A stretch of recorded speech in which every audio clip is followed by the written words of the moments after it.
The warrior turns to Abel and says that he feels bad asking the boy to leave the team. Abel doesn't understand why his team made such a sudden decision.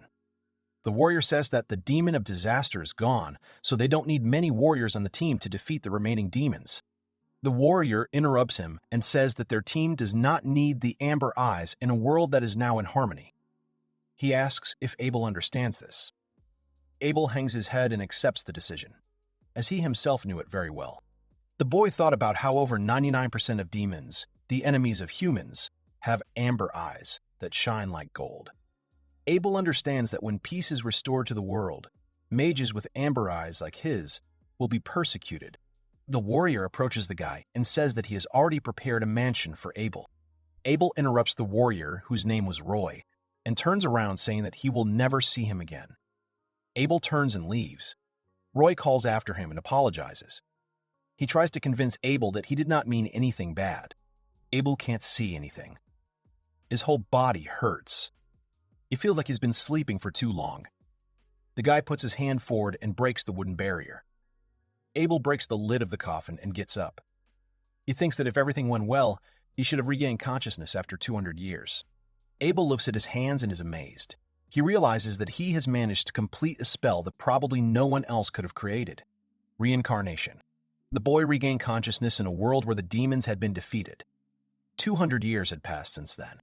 Abel thought that if this was a world where civilization had matured and knowledge had grown, where things previously impossible even with magic had become possible, then this world should accept beings with amber eyes. At that moment, Abel heard a voice that told him that his eyes showed his true strength. Abel bent down trying to find the mirror, but the mirror was gone. He assumed that it was broken. Abel had to spend a lot of time to conduct many experiments with the materials that make up the human body to create the perfect body. Abel could have changed his appearance a little, but he still felt attached to his previous aspects, so he decided not to change his appearance. Abel is confident that no one will recognize him in the new world, so it doesn't matter. Suddenly, Abel heard a sound and turned around to check what it was. He was wary. Abel thought it sounded like a woman. He was absolutely sure it was a person. Abel admires the fact that he was able to see a woman. Other people would not have such an easy time of it. Abel didn't know what he could do in the body of a child. He hid behind a corner and decided that he would try to attack her first. A long-haired girl enters the room. He presses his hand to his chest and addresses Abel. The girl seems beautiful to Abel. The girl drops the basket she was holding and starts crying. She says that she has been waiting for this day for a long time.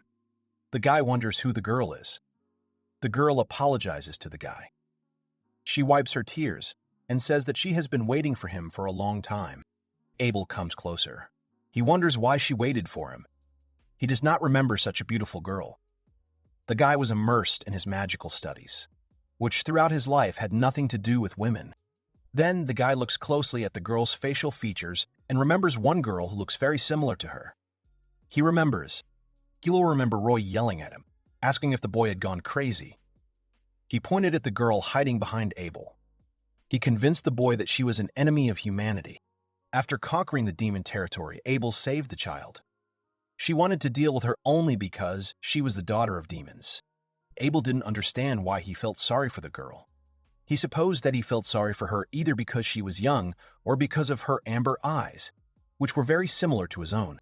Then the boy turns his head away and decides that he saved the girl only on a whim and nothing more. The boy extends his hand to the girl, thinking that in any case, he knew her name. He says they haven't seen each other for a long time and calls her by her name, Lilith. The girl smiles and says she is glad to see Abel. She claims that the guy hasn't changed.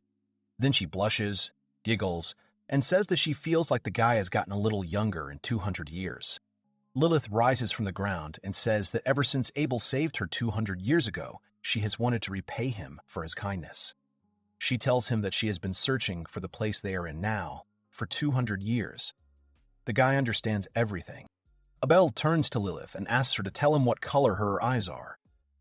At the moment, the girl's eyes were blue, but Abel remembers that they were amber. Abel understood that it would be more correct to say that eye color is the color of the soul, which is the most important component of human life. Abel remembered that even after reincarnation, a person cannot get rid of his eye color. Lilith says that she does have amber eyes. Then she says that she just wears blue contacts. She takes the contact lens off and shows it to the guy. Abel is amazed. The girl says that the most important thing is to get used to the lenses. The guy is surprised that the lenses can change the color of a person's eyes. Abel cannot believe that someone could come up with something so interesting. There was nothing like that in his time. The boy chuckles as he realizes that he was right to decide to be reborn after 200 years. He admired the evolution of man. The boy, studying the history of mankind, saw countless examples of discrimination and persecution because of eye color. Abel recalls that many lives were sacrificed only because of differences in eye color. Abel thinks it's very ironic, since a small piece of the lens was able to solve their problem. Lilith turns to Abel and says that they have something to talk about. She asks if the guy wants to go outside first. Lilith says that her house is nearby. The guy agrees.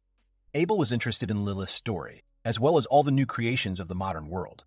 While he was thinking about all this, Lilith prepared a scarf and threw it around the guy's neck. Abel turned and said that the thing on his neck looked like a shawl. Lilith clarified, saying it was a scarf used to protect the body from the cold.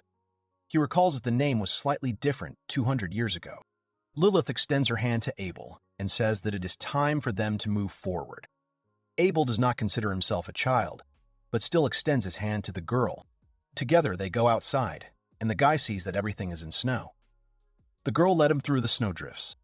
Abel blushed as he realized that he had taken his first steps on the white snow in a new world. Thus began his new story. The girl was still leading Abel by the hand. The guy saw houses and asked if it was a village. The girl turns to the guy and says that they are there. The guy looks at the girl in bewilderment. They approach the two houses together. The boy says that the house on the right looks simple compared to the mansion on the left. The girl thinks that the simpler house would suit Abel better. Lilith comes to the door and says that a simpler house would be suitable for a person in Abel's position to avoid unnecessary attention. The boy agrees with the girl. In the body of a child, he cannot use even 3/10 of his former strength, so he decides to calmly wait until he grows up. Lilith turns on the light in the house.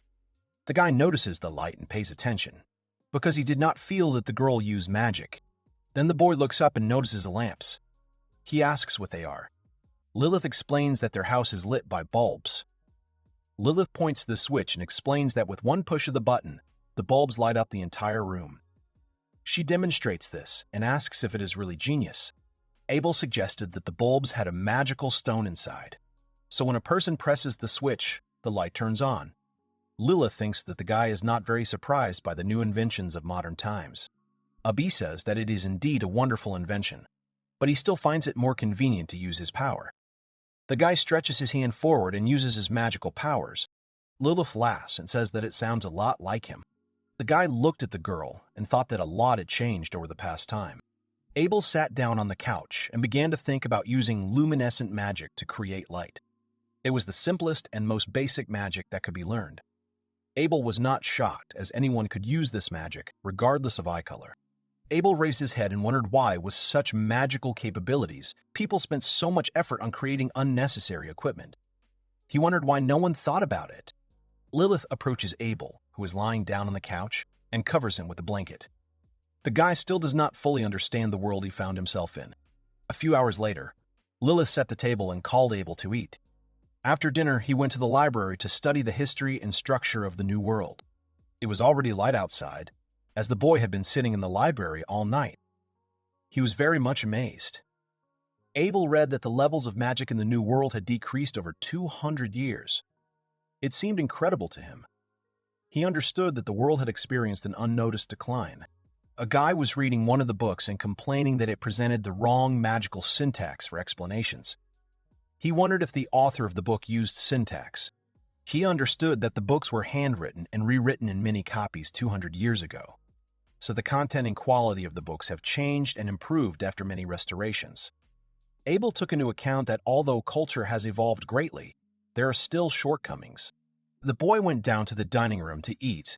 When he sat down at the table, Lilith asked him why the boy decided to reincarnate in a child's body. She says that it only hinders the boy. Abel closes his eyes and says that although a child's body has many risks, it also has some benefits. Abel explained that in the New World, there are 3 peaks to reach. The academic peak occurs in adolescence, the physical peak in the 20s, and the magical peak in the 30s. Abel returned to the library. He stretched and yawned, thinking that he still had a lot to learn about the world. Moreover, as a child, he wanted to start a new life in another world. The guy leaves the room. Abel notices a tray with a note below. He picks it up and reads it. Lilith cooked breakfast and lunch for the guy. She had to go to work, so she wrote that she would be back only in the evening. She asked the guy to rest and make himself at home. Abel assumes that the girl did not want to distract the guy. Since he was immersed in books, Abel reaches down and takes the towel off the tray. He takes the sandwich and eats it, thinking about Lilith's work. He was glad that the girl had means of support. He wondered what the girl was doing in a village full of people. Abel yawned. He realized that he wanted to sleep, but he decided that he would not stop reading until he found a good place to stop. Suddenly, someone came to the door and knocked on it. Abel looked at the door. He stood up and walked towards her. He was wary because there was someone else in the house besides Lilith. Abel opens the door and a boy runs into the room, greeting the guy. He pointed at Abel and decided that he was Lilith's younger brother. Abel looked at the boy in bewilderment. He assumed that the unexpected guest was Lilith's acquaintance. Judging by the boy's appearance, Abel can tell that he is from a rich family. The guy assumes that the boy is the son of the owner of the mansion that stands near their house. The boy smiled at this time and said that Abel should be happy because he will become Ted's younger brother. Abel turns around and continues reading his book. He says it's a waste of time. He thinks there will always be spoiled children in the world. Ted comes up to Abel and starts shouting to get his attention. He asks Abel to be his little brother. He asks if Abel understands what that means. Abel looks up, turns his gaze to the boy, and apologizes. He says that he is not interested in the relationship between a graduate student and a student. The boy began to swear, and then continued asking him to become his younger brother. Abel closes the book. He doesn't like to scare people, but at the moment, he had no choice. Abel tries to give the boy advice. The guy stands up and says that the boy needs to stop messing with him. He shows his amber eye and asks if the boy understands now. The boy can't say a word. He begins to tremble and look stunned. He recoils from Abel. Abel thinks that his amber eyes worked. He decided to take advantage of the fact that amber eyes symbolized evil in the world. He hoped that the boy would not want to have any connection with him. Abel decides to scare the boy a little more. He says that he will not hide anymore. At this time, the boy begins to chuckle. Abel looked at the boy in bewilderment because he did not understand why he had such a reaction. The boy points at Abel and asks if he really has amber eyes. He falls to the floor and starts laughing. He says that it is the first time he has seen such eyes. Abel does not understand what is happening. Ted was lying on the floor, laughing and pointing at Abel. He was asking if the boy really had amber eyes. Abel looked at Ted in confusion and wondered why things had turned out this way. Then Abel heard someone's footsteps and realized that someone was coming. Another boy came into the room. He greeted Ted. The boy began to come closer to Ted and remind him that he should not come to Lilith's house without an invitation. Abel assumes that the boy who entered and Ted are brothers, despite the fact that they have different colored eyes. Ted calls the boy who entered Bass and, pointing his hand at Abel, asks him to look at him. Abel wondered what was going on. He felt like he wasted his time arguing with Ted. He felt like this was all a joke. Abel decided that he should pay attention to a guy named Bass. He notices that Bass is about 2 years older than Ted. Abel thinks that even if Bass hates Ted, he still has to keep an eye on Abel. Bass doesn't particularly react to Abel's amber eyes. He heard that Lilith's talented younger brother would come and stay at her house. Abel blushes at the word talented. Bass adjusts the collar of his shirt and says that, apparently, his expectations were too high. Abel simply remains silent and looks at Bass. Abel couldn't believe that Ted's older brother was so unpleasant. He remembers that his brother had said almost the same thing. At that time, Ted was running around the room pretending to be a chicken, and Bass was watching him thoughtfully, thinking about Lilith's words about his brother. Bass says the only thing he knows for sure is that amber eyes are seen as a symbol of evil. Abel's eyes widened in surprise. He thought that couldn't be true. He thought Bass said it too calmly. Abel turns to his brothers and asks if this means that in the world, amber eyes are considered useless. The brothers look at each other in confusion. Ted starts laughing loudly because Abel didn't know about this. Abel was unhappy that he no longer had a chance to correct his own name. Abel first tried to understand what was going on. Ted laughs and tries to explain why he laughs with his chicken-colored eyes. Ted points his hand at Abel and says that his eyes don't correspond to any of the elements. Not fire, not water, not wind. He says that his eyes can't even heal. He says that Abel has normal eyes. Base approaches the guy and asks him to stop talking like that. Ted goes silent for a while. Abel is surprised. Abel remembered that if a person with amber eyes did not go through 10 years of training, all elements would be blocked. Abel knew that a mage with amber eyes may not be different from an ordinary person at the beginning, but soon he will be able to use magic. Of all elements, Abel assumed that this was the reason why people viewed amber eyes as a threat to humanity. Base addresses Abel as Abeshi. He asks if he called him correctly. The boy says his name is Abel. He thinks that it doesn't sound much better. Base apologizes. Base bows and apologizes to Abel for his brother's disrespect. Abel is thinking that he was wrong. He says that it's no big deal. Base turns to Ted and says that he should apologize. Ted says that he won't do that and repeats that the guy has chicken eyes. Base comes closer to Ted and asks him not to be like that. He says that Abel, even without magic, can live peacefully in this place. Abel looks at Base, dumbfounded, and wonders what this means. Base holds up his index finger and reminds them that Abel is their age. He hopes that Abel will get along with Ted. Abel hopes that Base doesn't think he's just a regular person with amber eyes.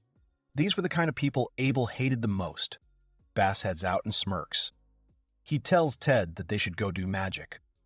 Ted yells at Abel that they'll see each other later. Abel looked at his brothers in bewilderment.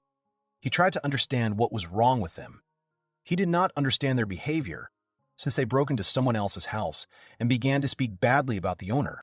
Abel thinks it's a bit strange, although now he understands why they weren't afraid of him. The boy approaches the book that contains the history of the war and opens it to read. The guy reads that there has been no war between humans and demons for the last 100 years. He thinks that peace has lasted for quite a long time. Abel wondered why no one was afraid of the evil demonic eyes anymore. It seemed strange to him. The boy also learned that with some practice, people with red, blue, green, gray, or black eyes can easily use their elements to create magic. On the other hand, people with amber eyes need to spend a lot of time practicing to create magic. The boy understands why the level of mages in the world has decreased, and amber eyes are considered useless. The boy leans back in his chair. Abel doesn't like things like contact lenses. He begins to understand why Lilith used them. Abel thought that there was nothing he could do about it. He smirked and decided that living a simple life wasn't that simple. When Abel was sitting on the couch, Lilith came into the house and informed him that she had returned from work. Abel saw the girl's suit and assumed that she worked as a maid. Lilith smiled and confirmed his guess. Lilith explained to the guy that in the new world there's a job called maid. She turned around and asked the guy what he thought of her outfit. Abel blushes, looks back at the book and says that the outfit suits the girl. Lilith says she'll go and cook them dinner. The guy asks the girl to stop. Lilith asks what Abel wanted to say. Abel said that he now understood why the girl had to hide the color of her eyes. The girl became a little sad. Abel assumed that Lilith simply did not want others to know that she was a demon. Lilith says that after 200 years, there are no more demons left. At least that's what she thought. Lilith remembers that Abel was the leader of the heroes with the mission to defeat the Demon King. She says that after defeating the Demon King, the humans began to get rid of the remnants of the demons. So when the humans won, all the demons disappeared. Lilith tells how when the world became calm, the power of the magicians became weaker and weaker. The girl wanted to finish the story, but Abel interrupted her and suggested that in the end, the fear of amber eyes disappeared. Now Pepe had no goal to become stronger. He asked if she had said everything correctly. The girl said that Abel has not changed in those 200 years. She confirms that the guy is right. Abel looks up at the girl and asks if she hates humans. He then says that's not the way it's phrased and asks if she hates the heroes who defeated the Demon King. Lilith just smiles. Abel remembers when his team declared an end to the demons. That day, the Demon King and Abel fought. Abel did not forget that the Demon King had a daughter. Lilith says that it is true. She talks about how at times she felt despair that made her want to scream. Then she says that Abel risked his life to save her. She remembers how the guy even found her a safe place. She asks if the guy remembers it. Abel remembers it. He says he only found a safe place for a few weeks. The girl remembers that Abel even taught her how to use magic. He also taught her human rules, manners, and much more. Abel turns around and tells the girl not to try to change the subject. He remembers that the girl told him that every woman has her secrets. The boy looks at the girl and wonders what she has been through in all these 200 years. He remembers how small and sweet she was 200 years ago. Lilith smiles and says that a woman in a pub taught her that. She blushes and laughs.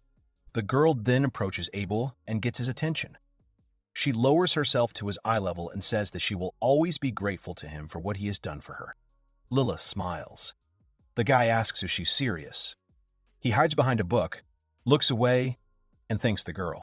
The girl blushed and laughed. Abel used the book to hide from her gaze. Lilith walked up to the water and lowered herself completely into it.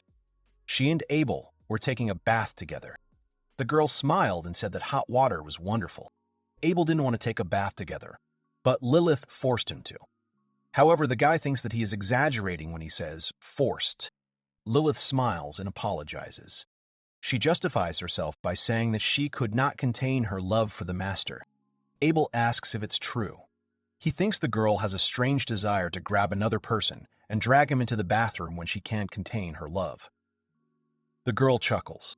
Abel looks away and says that this is all wrong. He asks if the girl knows how such situations usually end. Lilith wants to say something at first, but then she closes her mouth and smiles. She laughs and says that she became interested. She didn't think that Abel would say something like that. Lilith stands up and says that Abel doesn't sound convincing when he says that while in a child's body. She sits down next to the boy and he tuts. Abel understood that he was really in the body of a child and did not feel attraction to the opposite body. The guy looks at Lilith and notices that over 200 years, various parts of her body have grown. Abel remembers that when he was in his 30s in his past life, she was just a tiny child. It seemed to him that now their places had changed. Lilith puts her hands on Abel's shoulders and says that she is very happy. He hugs the guy and is happy that the master has finally begun to perceive her as a woman. The guy looked away. He pushed Lilith away. Abel said, no matter what the area, his principle is not to give in to self-denial. The girl blushes and says she knows. Night fell. Lilith was lying on the bed at that time. Abel was lying next to her. He stood up. Abel spent the night with Lilith. In his past life, Abel had no experience with women. At that time, he was interested in nothing but becoming stronger. The girl smiled and rolled over. The guy covered her with a blanket so she wouldn't catch a cold. He looked at Lilith and wondered if that meant being happy. Abel smiled, as he felt that he would be able to sleep more peacefully that night. He lay back down and fell asleep. The next morning, Abel was sitting and reading books again. He was thinking about how several days had passed since he was reborn in a new world. Abel spent his days in comfort without getting into any trouble. He had slept for 200 years, if not more, and he thought about the long work ahead of him to make up for lost time. Abel felt that an inevitable event was about to happen that day. He heard the footsteps of someone he did not want to see near him. Ted walked into his office. He opened the door abruptly and laughed. Then he raised his hand and told Abel that he had arrived. Abel was not happy, as this happened every day. He assumed that Ted needed a good friend his age to play with. Ted asked Abel to play with him. Abel closed the book, folded his fingers, and used body-strengthening magic. Leg strengthening. He didn't think he had to play with Ted. Abel moved to the window very quickly. Ted didn't have time to follow him. And when he noticed the guy near the window, it was already too late. He asked Abel to stop, since they were on the second floor. Abel said he was sorry, and then jumped out of the window. The guy landed right on the roof of the neighboring house. Abel turned around and said that he didn't have time to worry about the child. Ted looked at the guy in shock. Ted came closer to the window and asked how Abel did it. Abel opened the book and started reading it. He understood that it was not ideal, but he had already gotten used to the child's body a little. The guy thought that this was only a part of his power, but it seemed to be enough to impress the child. Ted began to curse. He folded his arms and decided to try the spell that Abel had used. Ted jumped into the street, feeling the magic in his legs. Abel looked at him and thought that it was a good try. He thought that the boy could use the magic of the physical body. Abel thinks about how proper strengthening magic wraps the body like armor. He noticed that the boy was giving off too much magic. It seemed to him that Ted was wasting magic, so he still had a lot to learn. Suddenly, Ted feels the mania leave his legs. He loses his balance and falls down screaming. Ted lands upside down in the bushes. Abel lands next to him, unimpressed by his legs sticking out. He expected something like this. Abel asks if Ted is okay. The boy rises from the bushes and curses. He asks how Abel did something like that with his chicken eyes. Ted decides to attack Abel. The guy jumps over him and opens the book again to read it. Ted is lying on the ground and screaming. Abel notices that the guy has a limited vocabulary. Abel turns around and decides to comfort Ted since he is a child. The guy tells him not to worry about something like that. Abel approaches the boy, bends down and says that he will be able to use the spell correctly if he practices magic for another 20 years. Ted looks at the guy with displeasure and then starts kicking the ground again. He shouts that Abel should be his subordinate. Abel does not remember having to carry out anyone's orders. Abel seems to understand. He approaches Ted and says that he can be his subordinate after all. Ted gets up from the ground and is happy that Abel has finally decided to become his subordinate. He asks the guy to accept his congratulations. Abel closes the book and says that there is one condition. He adjusts his scarf and says that he will become Ted's subordinate only if he can see Abel's scarf and says that he will become Ted's subordinate only if he can take the scarf away from him by sunset. Abel assumes that Ted will constantly interfere with his studies anyway. He decides to simply use him as a practicing partner. Abel wanted to find out how talented the Wizard of the New Erd are, whether they new are that they hey. Ted shouts with joy. He points at Abel and says that this will be an easy win. He asks if he really just wants to take the scarf. Abel doesn't understand where the boy gets such confidence from. Abel begins the countdown. He finishes counting and takes off running to get away from Ted. The boy runs after him and shouts that he will catch up with him. Ted ran after Abel and tried to stop him. Abel was running away from him at that time, reading a book. Abel turns around and looks at the boy. He thinks Ted has finally realized how inept he is at using body enhancement magic. Abel notices that the boy has almost stopped using magic to chase him. Abel does not feel any magical talent in the boy, nor does he think that Ted is intellectually gifted. But the boy noticed that Ted was very resilient. Ted ran after him, crying and asking how he could be so calm. Abel replied that the whole point was that his teaching method was different from Ted and Bass's. Abel remembers that 200 years ago, no one could keep up with him, especially when he was serious. Abel remembers Roy and thinks that, at best, someone on the level of the Wind Hero could keep up with him. Abel turns around and notices Ted lying on the floor, breathing heavily. The guy turns completely to the boy and says that there is still time before sunset. He asks if the boy wants to give up. Ted stands up abruptly, trying to touch Abel with his hand, and shouts that he has caught up with the guy. Abel dodges and says that Ted is moving very slowly. Ted gets upset and puts his head on the floor. He says he can't keep up with Abel anymore. The guy thinks the boy has reached his limit. Ted wanted to say something, but he didn't have the strength. Abel thought that Ted would get tired in 5 minutes, but the boy ran after him for about 20 minutes. Abel assumes that the boy is doing physical training. Abel looks away from the boy and decides that it's time for them to finish. He then looks towards the window of the house and notices something strange. Abel sees Lilith and Bass talking about something. The guy uses body enhancement, magical auditory enhancement. The guy hears Lilith say that she cannot have a relationship with Bass. Abel heard what Bass and Lilith were talking about. He could understand Bass, since he was a teenager. It seemed unsurprising to him that Lilith liked him. Bass blushed and lowered his head, then raised it sharply and asked what the girl didn't like about him. He demanded that she tell him. Lilith says she doesn't see any problem with the guy. She claims she loves someone else. Bass's eyes widen and asks if the girl is really talking about Abel. Lilith becomes more serious and says that it is true. She apologizes and says that she has no desire to have any relationship with Bass. She asks him to give up. Bass blushed even more. He pointed at the girl and asked if the girl really loved her own brother. He said it was disgusting. Bass leaves and says that they should be ashamed. The door slams, which means that Bass has left. Abel wanted to correct Bass, telling him that Lilith is not actually his sister. Lilith stood and looked at the door. She could understand Bass, and she felt a little sorry for him. Abel decides to pretend that he didn't see anything. He tries to get down from the roof. Then he feels someone behind him. He guessed that Ted had already regained consciousness. Ted was going to hit the guy. Abel managed to dodge, so Ted missed again and fell down. Ted gets up and asks how Abel managed to avoid his attack. Abel opened a book to read.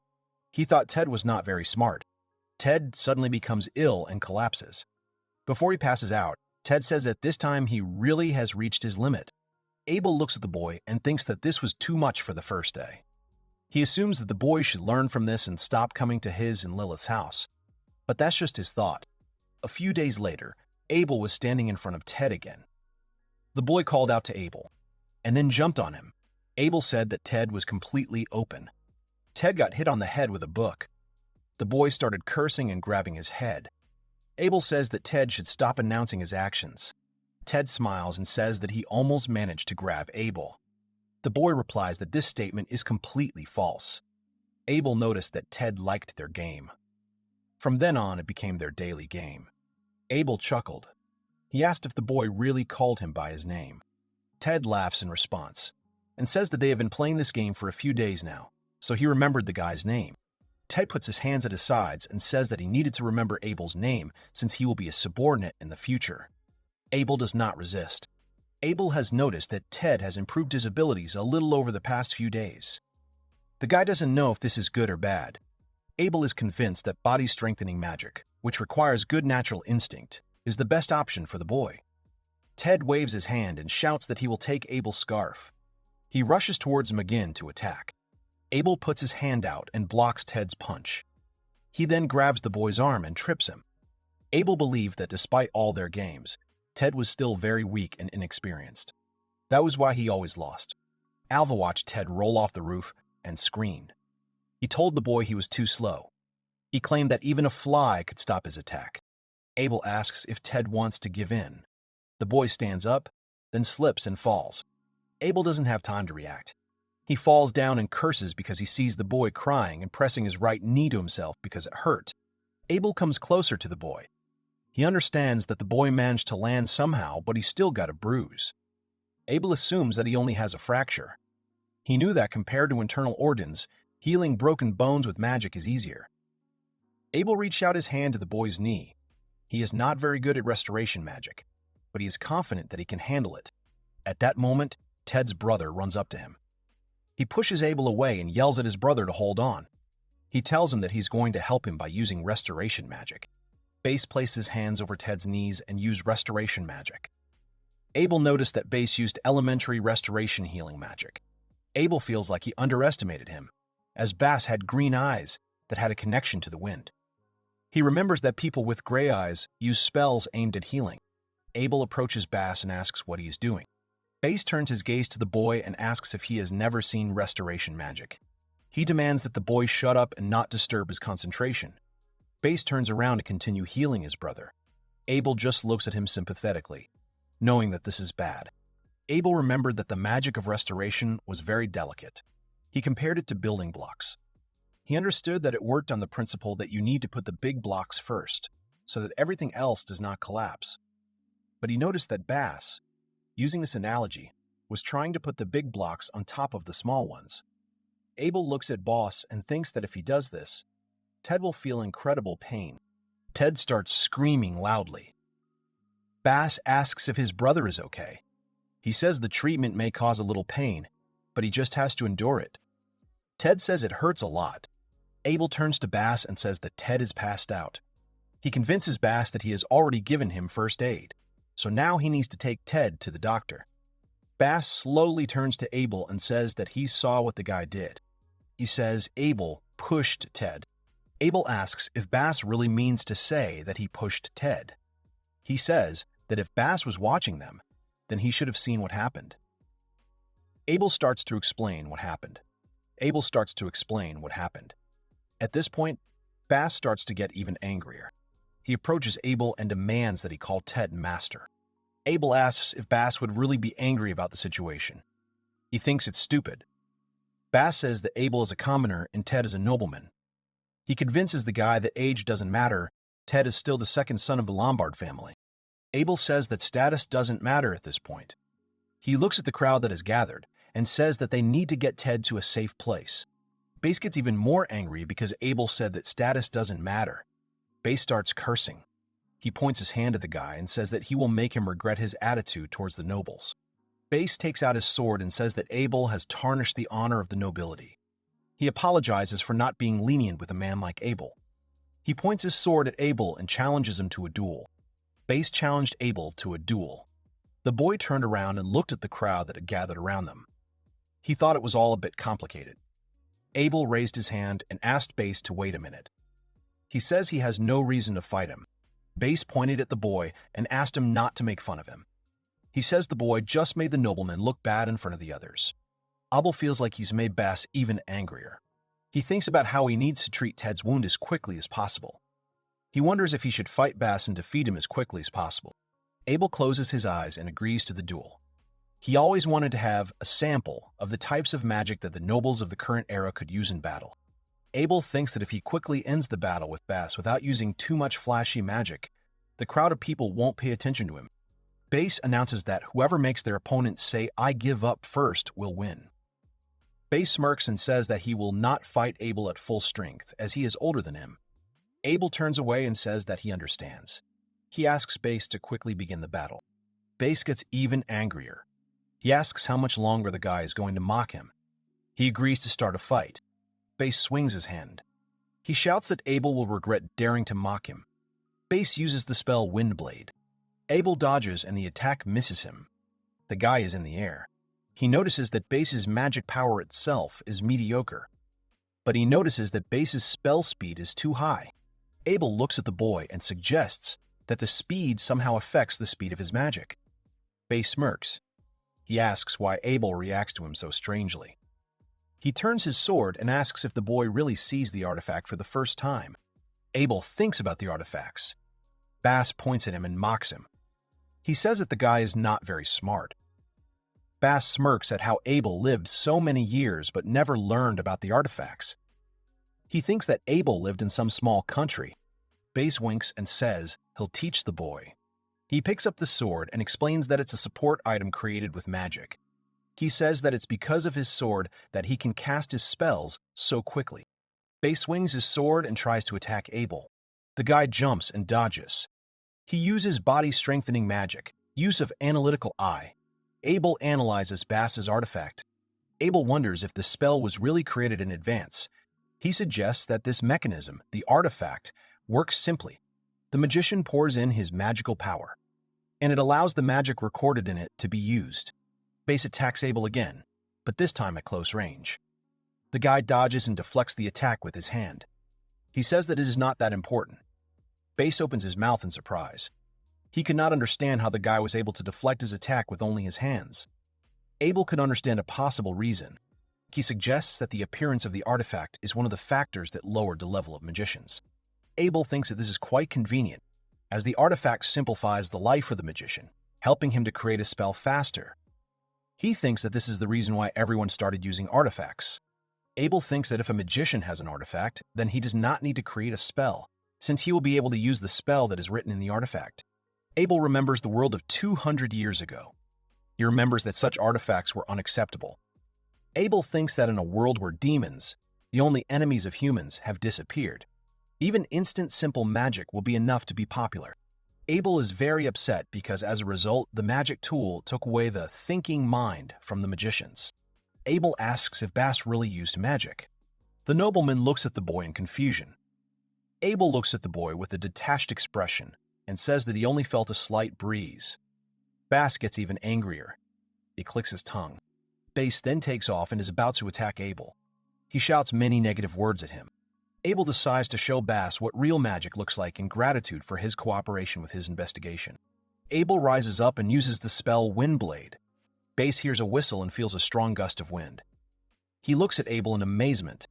A gust of wind lifts him up. There is an explosion and Bass is thrown a huge distance. Abel approaches Bass. He used real magic to show the difference in their abilities, but he reduced the power of the spell significantly so as not to cause serious injury to Bass. Abel asks what Bass will do next. He wonders if the boy is going to give up. Bass looks at Abel angrily. He does not understand how this is possible. He says that Abel is just a child with the weakest eyes. He asks who Abel really is. At that moment, Lilith runs up to Bass and strikes him. The guy is thrown back a huge distance. Abel asks what the girl is doing. Lilith immediately becomes cheerful and starts talking about how she just threw out the trash that was lying nearby. Abel asks if Lilith really works as a maid in Bass's house. He asks if the girl will have any problems after that. Bass gets angry. He asks why Lilith is doing this to him. The girl becomes gloomy. She demands that Bass shut up and never speak to her again. She will not forgive him if he treats her master badly. Bass is frightened. Lilith turns to Abel and apologizes for being late. The guy says that everything is fine. He asks her to forgive Bass. Lilith turns around and says that Bass should thank Master Abel for his tolerance. This time, she decides to forgive Bass and his aggressive behavior. Bass rises from the ground and asks why he, as a nobleman, should be forgiven. He claims that it is the other way around. Bass tries to say something else, but falls silent. Bass feels that if he says anything more about Avli, Lilith will most likely not leave him alive. Bass bends over and begins to cry. An hour later, Ted was finally put on the bed and examined. The doctor knew that Ted's friends and brother wanted to go outside and play with him, but he still asked them to be patient. The doctor said that Ted would need about 6 months to recover. Ted was lying on the bed at that time. Abel looked at him through the window. It seemed to him that Ted would have to lie in bed for a long time. Abel did not think that the injury was that critical, even if the symptoms had worsened because of Bass. He realized that the level of medical skills among the mages had also dropped. Suddenly, Ted heard the creaking of the floorboards and turned to see where the noise was coming from. Ted saw Abel standing near the window. He was surprised by his appearance. Abel came up and asked him how he felt. Ted chuckles and says he doesn't have a serious wound there. He shows his leg. Abel notices that Ted has fallen asleep. He looks at the boy's face and thinks that the boy is not very smart. Abel is not going to wait 6 months. He spreads his arms out to the sides and uses the bone restoration technique, a type of healing magic. Magic restoration. The guy also used the body's strengthening healing power. Abel noticed the way Ted grimaced in his sleep. He stopped using magic, deciding that it would be enough. Abel knew that Ted's injuries had nothing to do with him, but he still hated losing his daily sparring partner. Abel needed Ted to heal his wounds as quickly as possible so that he could continue working hard for him. Abel jumps out of the window and apologizes to Ted. He had very little time.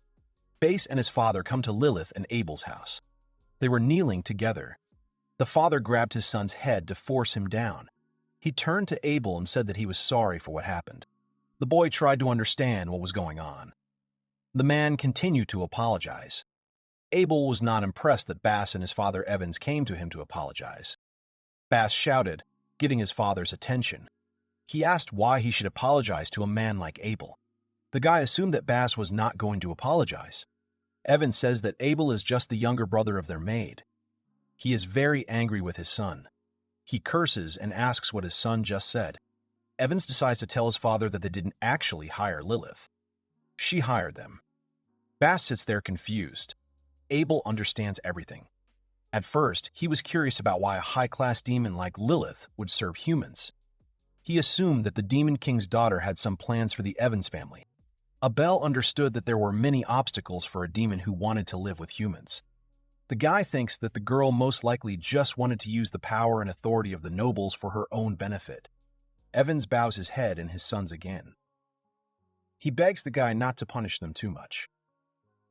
Abel at this point was only interested in what exactly Lilith had on them. Abel says that Evans and Bass can look up. He assures them that he is not angry with them at all. Evans looks happy. He bowed his head again and shouted that Abel was too generous. He expressed his great gratitude. Abel sighed from fatigue. He noticed that Evans' family never listened to other people. Evans tried to bow his son's head. Bass resisted and cursed. He did not understand what was happening. That night, Bass went into his father's office. Evans asked what his son wanted at such a late hour. Bass asked if his father could kick Lilith and Abel off their land. The man says he can't do that. Bass asks why. He starts to get angry. Evans had told him earlier that the land has many disadvantages in terms of geography, but it thrives because of Lilith. The man says that Lilith is their benefactor. He cannot ignore her opinion. Bass asks what the man is talking about. He is trying to convince his father that even if they don't rely on her, they can manage their own land. He is confident that they can do it. Evans demanded that his son stop saying such things. Bass asked why he shouldn't talk about it. Ted comes into the office. He yawns and asks what's going on. He says he heard voices in his room and thought something was wrong. Bass asked if Ted could really walk. He recalls the doctor saying it would take 6 months for him to recover. Ted confirms that he can walk. He says that he can not only walk normally, but also run. But the most important thing for him is that he can play. Bass turns to his father again and asks him to tell him why nobles should bow their heads to Lilith and revere her. He tries to find out who Lilith is. The man would like to tell his sons that Lilith is a demon who hides among people, but he couldn't say it at the moment. Bass is very angry. He decides to turn to his father and ask him if he can recommend him to the Arsala Academy. Evans is surprised. He remembers that the Arsala Academy is a prestigious school where many elite mages are trained. He thinks that training there takes at least 5 years. Evans shakes his head and says he can't do that. He decides that Bass will stay home and learn as the Lord's heir. He reminds him that Bass promised to do that. Bass turns to his father and says more confidently that he wants to learn strong magic. He wanted to become stronger than everyone else. Bass says that he will be able to defeat all his enemies and no one will escape him. He assures his father that he will possess the most terrible magic. The man looks at his son in shock. Bass continues and says that he will be the most powerful magician that no one can defeat. Ted goes to his brother and says that he should not think like that. Bass pushes him away and tells him to shut up.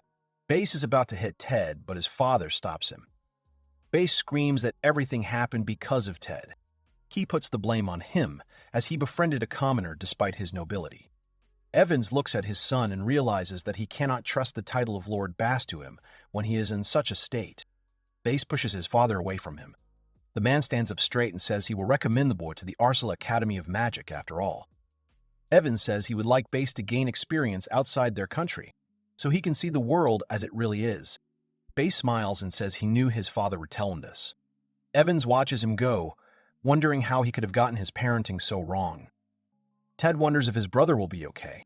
Evans noticed that Ted kept his calm despite his older brother's indignation. He felt like he didn't know his sons at all. Evans felt like the mischievous and young Ted was more mentally mature than his older brother. Evans puts his hand on his son's shoulder and leans in. He says he wants to tell him the truth. Ted doesn't understand what his father is talking about. Evans tells him that Lilith saved him a long time ago. He remembers going down into the woods to hunt. That's when a demon attacked him, and Lilith saved him. Evans talks about how Lilith taught him. She was a good conversationalist and a great teacher for him. One day, Evans asked why the girl did so much for him. The girl blushed and said that he needed a place where she could live when one day a very important person for her woke up. When Evans first heard about it, he did not understand what the girl meant. But now, looking at her and Abel, he began to understand. Lilith had saved him so that she could live peacefully with Abel after he woke up. Evans reaches down and puts his hand on Ted's shoulder. He tells him that his son shouldn't act like Bass. He asks him to befriend Lilith and Abel. Ted smiles and says that his father didn't have to tell him that. He says that Abel is his subordinate, and he also hopes that Abel is his best friend. Evans looked at his son in fascination, and Bass walked down the hallway and smiled. The next day, Ted comes to visit Abel. He waves and says that he is counting on the guy. Abel greets him. Abel reminds the boy that he must quietly enter his office when Abel reads. Ted says that he ignored this teaching. He asks the boy to hurry up and tell him everything about the magic he used the day before. He convinces the boy that he's starting to understand it, little by little. It had only been a month since Ted had fallen off the roof. But before Abel knew it, Ted had started to consider him his teacher. Abel had refused the title many times. But Ted hadn't listened to him and continued to call him teacher. Abel looks at the boy's leg and says that his leg is fine. Ted confirms his words. He says that for him it was just a scratch. Abel asks the boy not to lie to him. He remembers how Ted cried in pain and during Bass's treatment. Abel puts down his book and says that they will start practicing again. He mentions that it has been a long time. Ted looks wide-eyed at Abel, who adjusts his scarf and asks if they will start their game again. The boy is silent for a while, then smiles and screams with delight. He convinces the boy that he will definitely catch him this time. Abel grins and says that the boy is really very confident. Abel reminds the boy that he can use the body-strengthening magic he taught him the day before. He asks if the boy has figured it out yet. Ted just laughs and says that they should get started. Abel and Ted were sitting in the carriage. Ted was looking out the window with admiration. At some point, he announced that they were almost there. Abel thinks this is great news. Ted reminds him that they spent almost half a day in the carriage. He thinks it was a long ride. Abel looked out the window and thought that 2 years had passed since he woke up after the regeneration magic.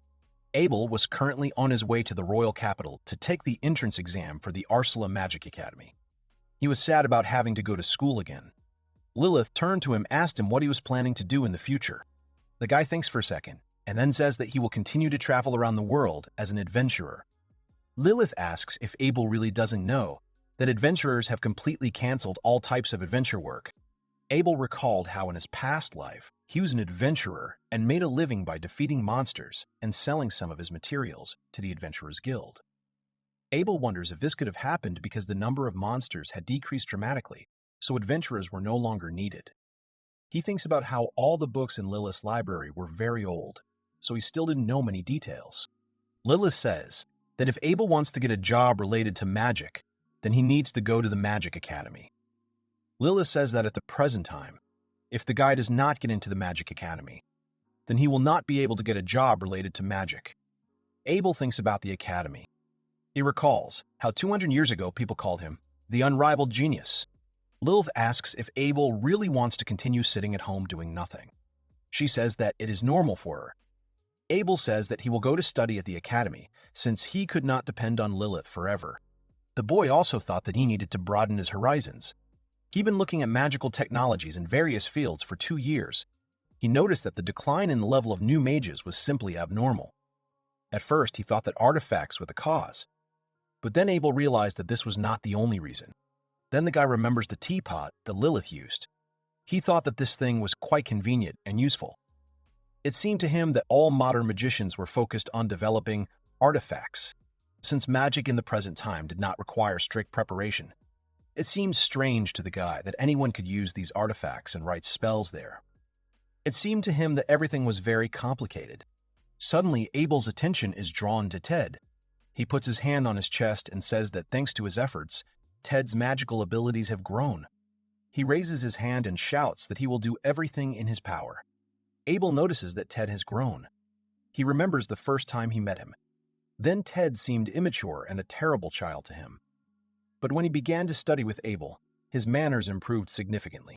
Ted waves his hand in front of Abel. At this moment, Abel thinks about the magic talent. He had a lot of problems with teaching Ted because he was not very smart. Ted gets out of the carriage and shouts that they have arrived. Arsala Academy of Magic. Together they ride to the arch. Ted looks at the academy and says it's great. He expected something like that from a famous prestigious school. There were guys standing near them. They turned around and caught Abel's attention. They noticed that Abel was without a family crest on his clothes. The boys had heard many different rumors about him. The fair-haired boy says it's terrible.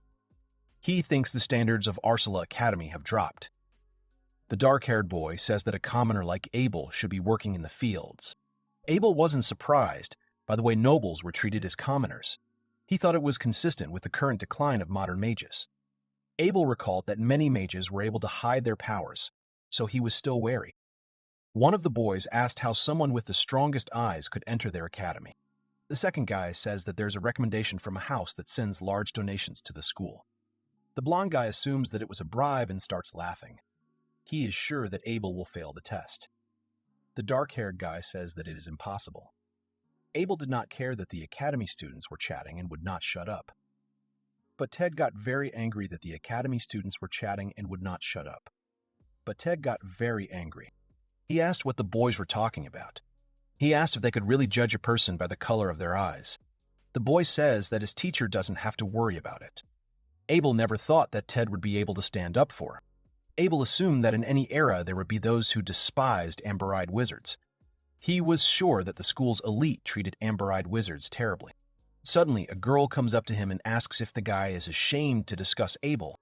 The guy looked at the girl and noticed that her eyes were red, and there was a coat of arms on the ribbon.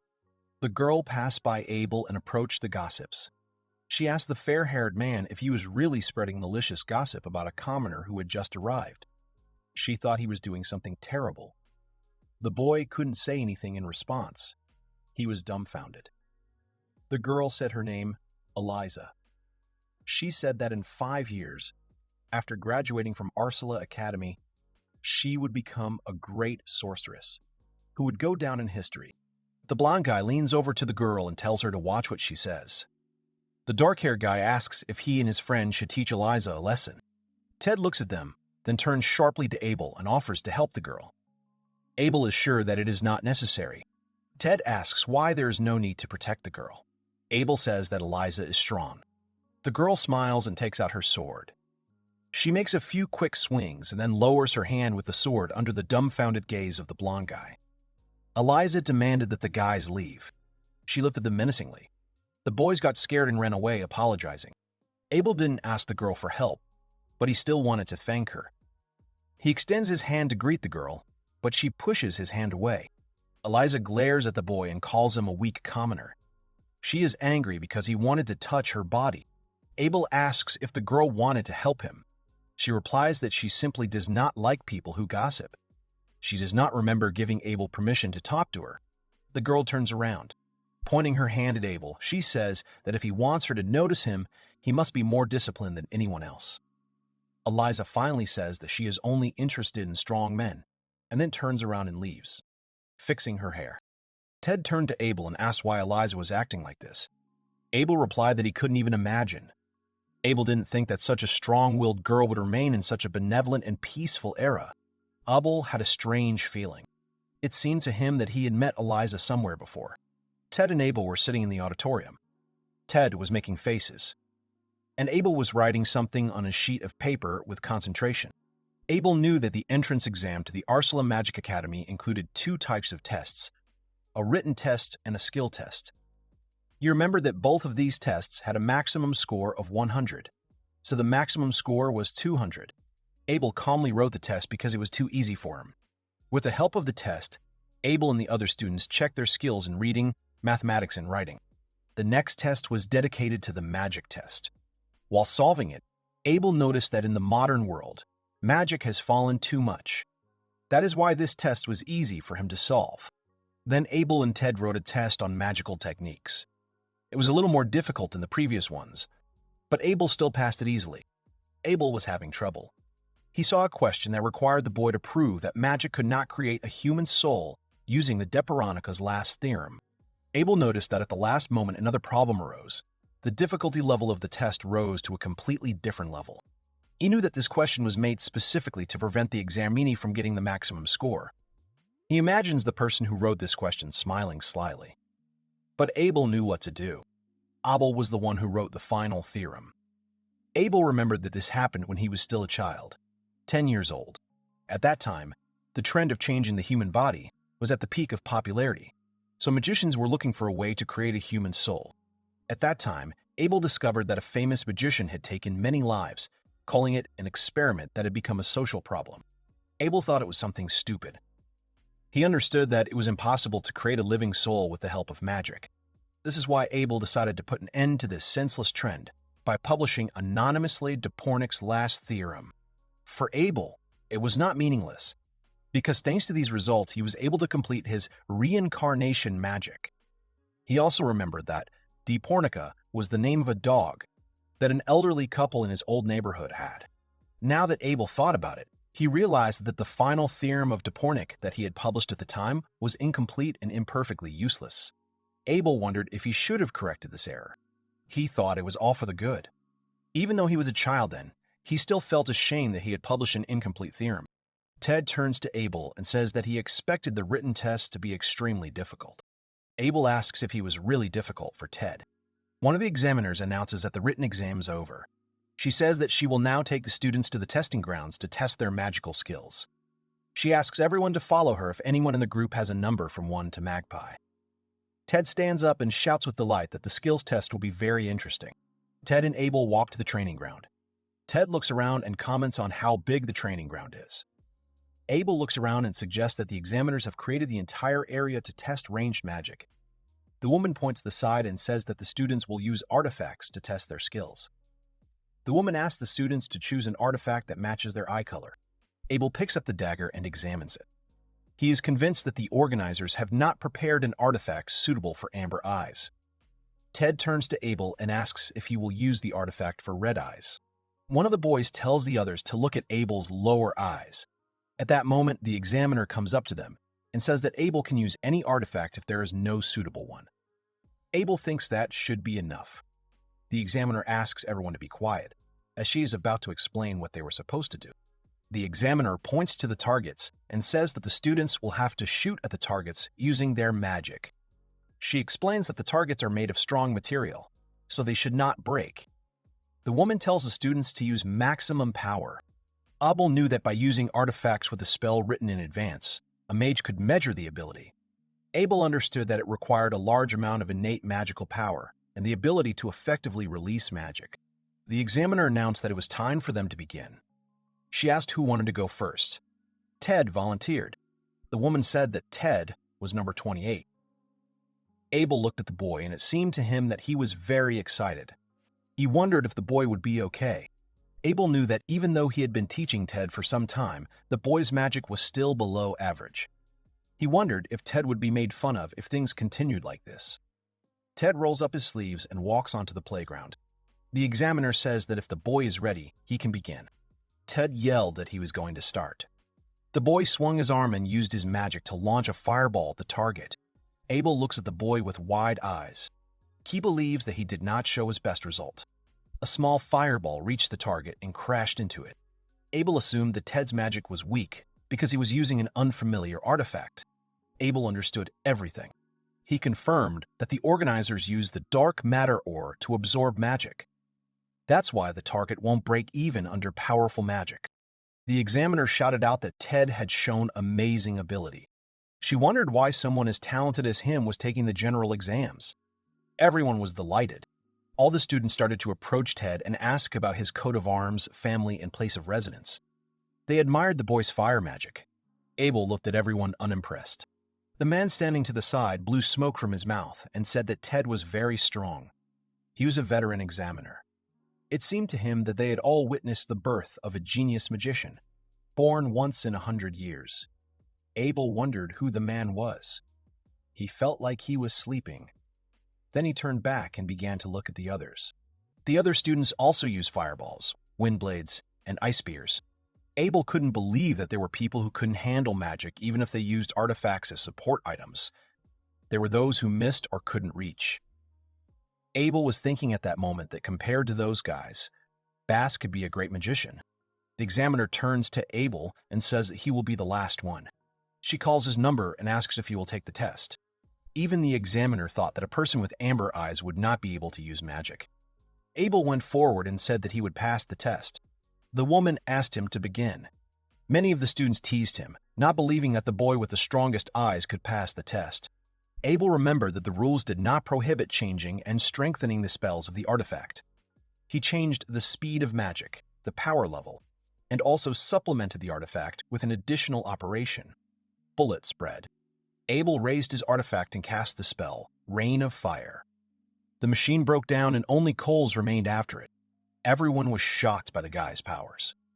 At this moment, Abel thinks that the examiner should not have said that the target is impossible to break. Abel turns around, thinking that the examiners must have used low-grade dark matter for the student exams. Otherwise, he wouldn't have been able to break the target with such magic. Everyone starts asking how Abel, being a man with the weakest eyes, was able to use such powerful magic. Ted runs up to the guy and says he expected something like this. He was congratulating his teacher. Abel was bored. Everyone kept wondering how Abel could do something like that. Abel was glad that he had corrected the misconception that amber-eyed mages were useless. Eliza stood and looked around. She expected the Arsala Academy to have magnificent buildings. Judging by some of them, one could even say that they were the highest quality in the kingdom. Eliza heard the boys whispering behind the girl's back. They were discussing the girl defending a commoner. The boys thought it was disgusting. They were trying to find out what noble house the girl belonged to. The boys had never seen her family crest before. They assumed that Eliza was from the countryside. They also talked about her beauty. The girl looked at them with displeasure, considering the boys stupid.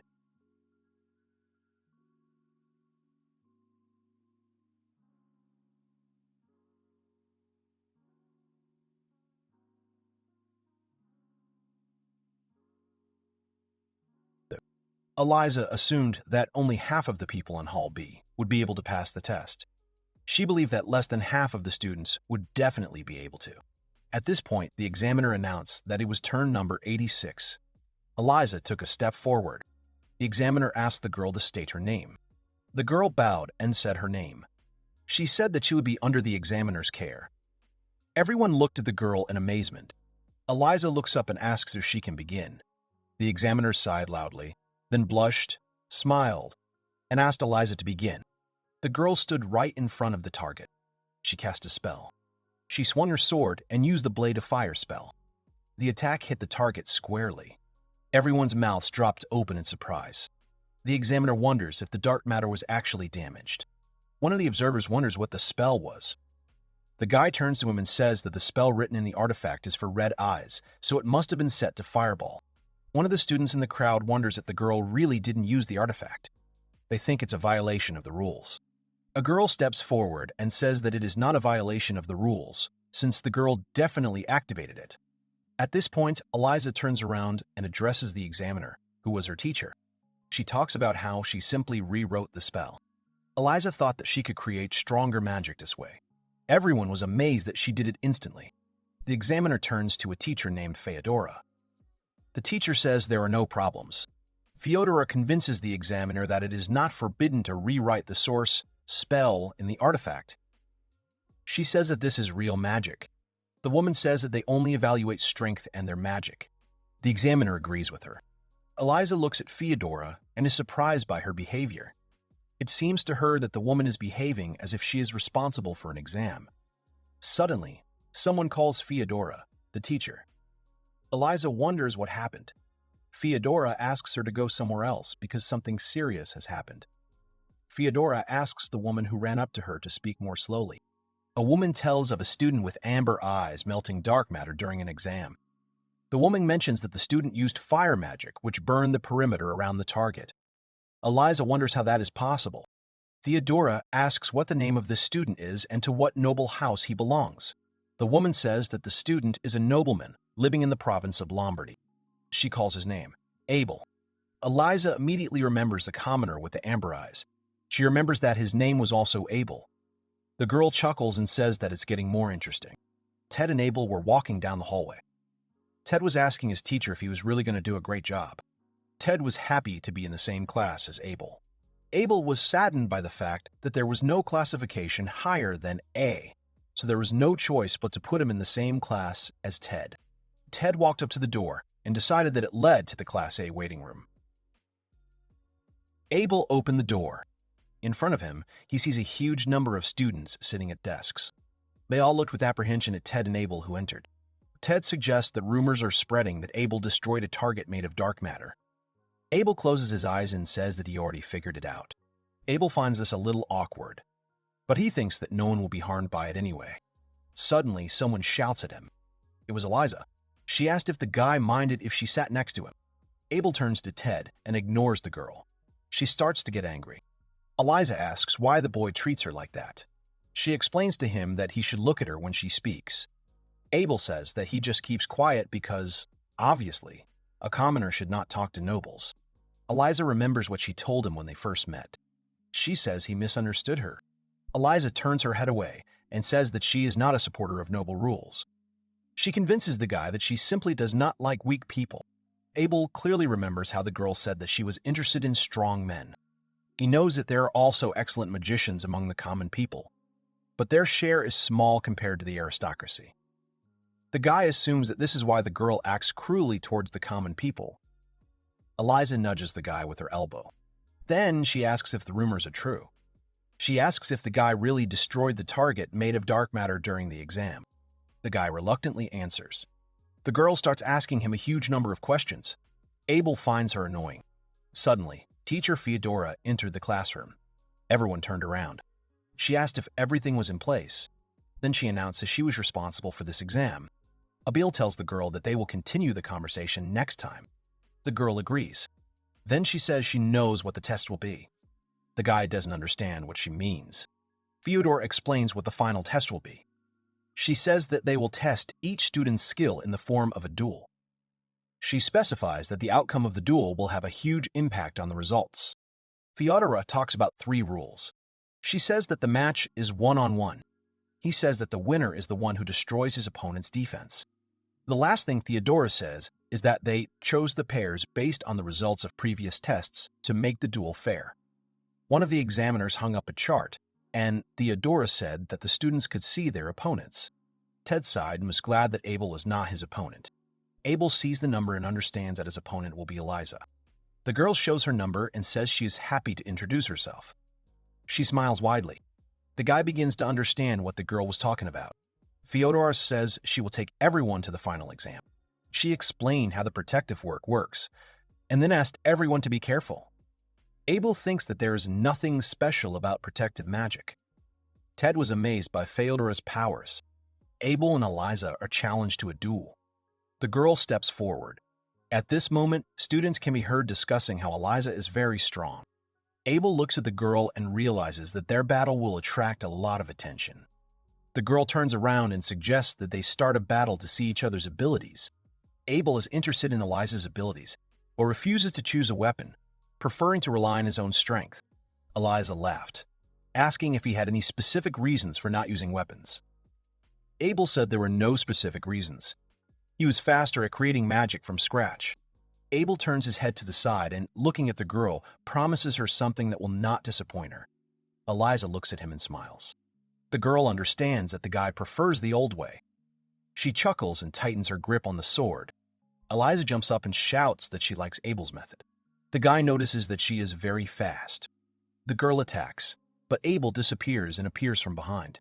She turns around and casts the spell, Blade of Fire. The boy dodges. He thought that this attack rate is perfect for a mage of the modern era. Abel thinks about protecting the building while Eliza gets angry and continues to attack. The guy decides that dodging is no longer interesting. He decided to use the spell, Blade of Fire. The girl saw the attack rushing towards her. She was amazed that the guy's attack passed her so easily. There is a huge explosion. Ted covers his eyes as dust and smoke rises. Abel looks at the results of the explosion and assumes he has gone too far. Then he notices a silhouette in the smoke. Eliza attacked, but Abel easily dodged. He was surprised that she continued to fight despite the obvious difference in strength. The guy had not met a worthy opponent for a long time. The boy apologizes and uses the spell Burning Bullets. He thinks this is the end for the girl. Eliza looks at the spell Abel used in shock. After the explosion, Eliza remains on her feet, breathing heavily. Abel is impressed by her resilience. Fyodora reports that the defenses have been destroyed and asks them to stop fighting. The guy approached Eliza and offered to help, but she refused, saying that the duel was not over yet, despite the defeat. Abel was convinced that this was now definitely a personal duel. He noticed that the girl did not like to lose. Eliza gripped the sword handle tighter and swung. She shouted something that would prove that she was stronger than everyone else. Abel was silent for a while, and then asked if he could ask the girl a question. He asked why she was trying to become strong in a peaceful era. Eliza, looking at the boy, wonders how long the peaceful era will last, emphasizing that the neighboring kingdom of Kurdrea is strengthening its army, preparing for a possible war. Eliza mentions an old incident involving a demon that is being kept hidden to maintain the illusion of peace. Eliza doubts the longevity of the peace, claiming that even without the demon king, the threat of another war remains. Abel realizes that if there is a conflict, many mages will die due to the low level of magic in this era. Eliza says that these are the reasons why she decided to become stronger. She's going to rebuild the house she grew up in. Eliza throws down her sword, and Abel ponders her words about the house. He guesses that her family suffered for preparing for war, which was considered dangerous. Suddenly, Eliza begins to use a forbidden spell. Rose of the Mad Sky. Abel covered himself with his hand and used the analytical eye spell. He saw that it was a body-strengthening magic with a complex magic formula. The spell was above the level of a student. Abel remembers that he has encountered similar magic before and is confident that he can handle it. Eliza uses the spell, Physical Flash, becoming stronger and soaring into the air with wings on her back. The students are amazed by Eliza's flight, believing it to be legendary magic. Abel admits that her fire armor is superior to his fire magic. Abel had no doubt that Eliza was an amazing magician. The girl rose up and told the guy to get ready, because now she would be completely different. Everyone looked at the girl in amazement. She stared at Abel, and the guy waited for her actions. The students did not believe that the magic of flights really existed. Abel understands the complexity of flight magic and admires Eliza's efforts. Seeing her red eyes, he realizes the power of her magic. Eliza laughs, certain that this is the first time Abel has encountered such a spell. Abel completes his analysis. He recalls that in his time, almost everyone used flight magic. He forms a seal and uses the spell Dispel Magic.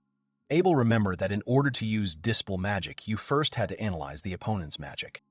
Abel recognized his opponent's magic, and that was the most important thing.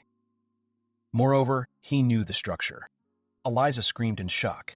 She didn't understand how the guy managed to dispel her magic so easily. Abel watched as the girl began to fall and scream. He sighed. And then he jumped up and caught her in his arms. He had no other choice. Abel landed on the ground with the girl. She looked at him with embarrassment. The guy asked if Eliza was really Maria's fire hero.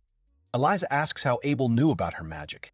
He confirms his guess, realizing that she inherited the power of 200 years ago, as well as the straightforwardness of the heroine of fire, Maria. It was because of this that he was able to dispel her magic. He had heard that the Rose of the Crazy Sky was a forbidden art that increased a mage's fighting ability by burning away his life force. Abel turns to the girl and says that she looks just like the hero of fire, Maria. He leaves and tells her to continue improving her skills. The girl looked at the guy in shock. Everyone else's mouths dropped open in surprise. At that moment, Fyodor announced that Abel had won. Everyone was shocked. They wondered what just happened. Ted was the only one congratulating his teacher. Eliza was still sitting on the ground. She wondered who Abel really was. The teachers gathered at the university. They discussed the fact that many talented students had enrolled in the new year. One of the teachers asked if they were talking about G3. He was asked what G3 was. The teacher explains that this is a symbol of 3 genius students: Eliza, Ted, and Abel. Another teacher is happy that their arrival will raise the level of the school. The faculty discuss a competition to raise the academy's profile. Emerson calls Abel the only true genius among the G3. The teachers discuss that while Abel's amber-eyed magical abilities are impressive, Eliza may be a better candidate due to her powers. Emerson looks at Abel's test results and is amazed that the boy was able to solve Depornic's last theorem. Emerson reflects on the significance of the publication of Abel's achievements. A man appears, commenting on the interesting questions of this year's examiners. The principal is surprised by Emerson's praise of the student, seeing great talent in him.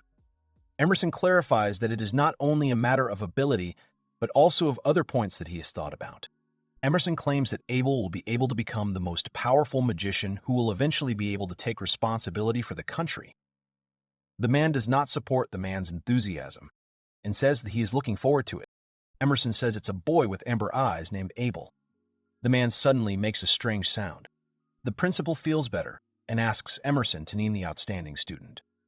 Emerson repeats that it is Abel, the academy's top genius with the highest scores. Emerson notices the director's strange reaction and asks him if he knows this guy. The director rubs the back of his head and says he doesn't know him.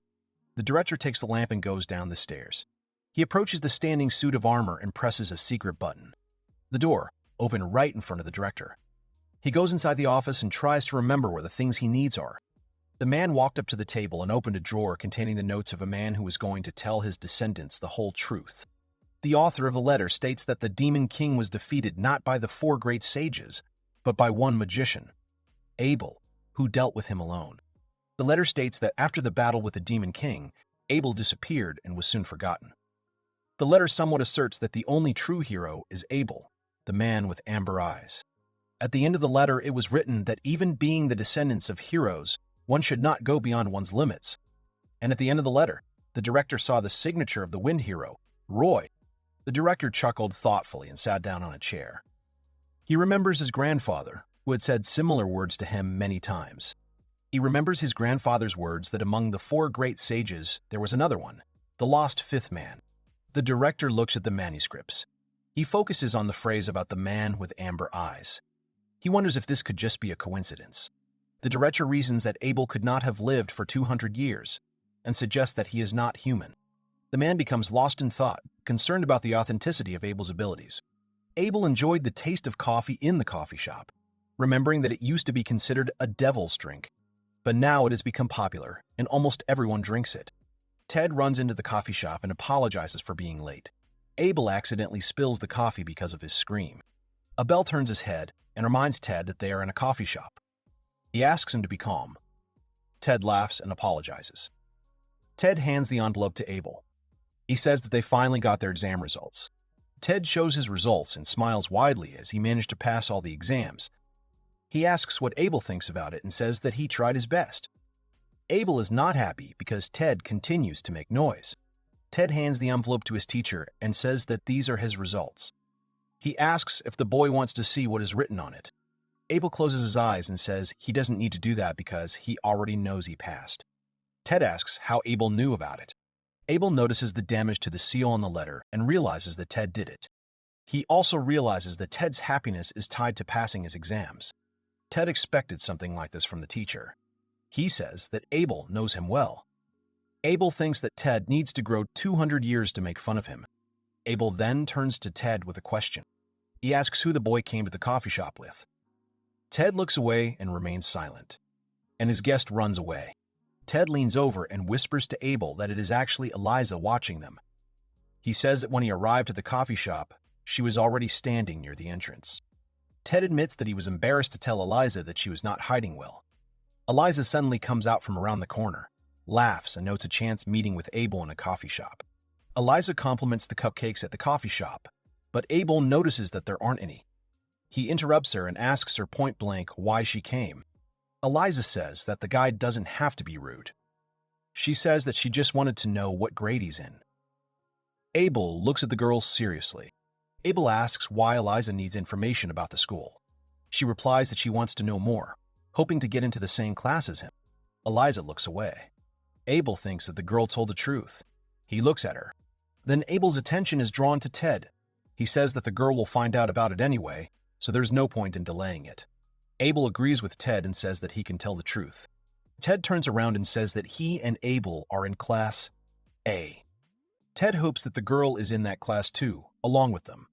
Abel thinks that it will be harder for them to be in the same class, since Eliza and Ted are very noisy. Eliza claps her hands and is happy that they are in the same class. She turns around and says that they will see each other again. Before leaving, Eliza approaches the shopkeeper and asks him for a bag of cookies. She then turns to Abel and Ted and says that she will still become stronger than them. Find herself facing an impassive Minin. Find herself Tive cookies. Abel wonders what the girl really wanted. Ted laughs and says it was great. He starts eating and says that they will be constantly busy now. Abel says that they need to start preparing to move to the dorm. Ted agrees with his teacher. The boy says that he can't go to school every day from his home to the royal capital.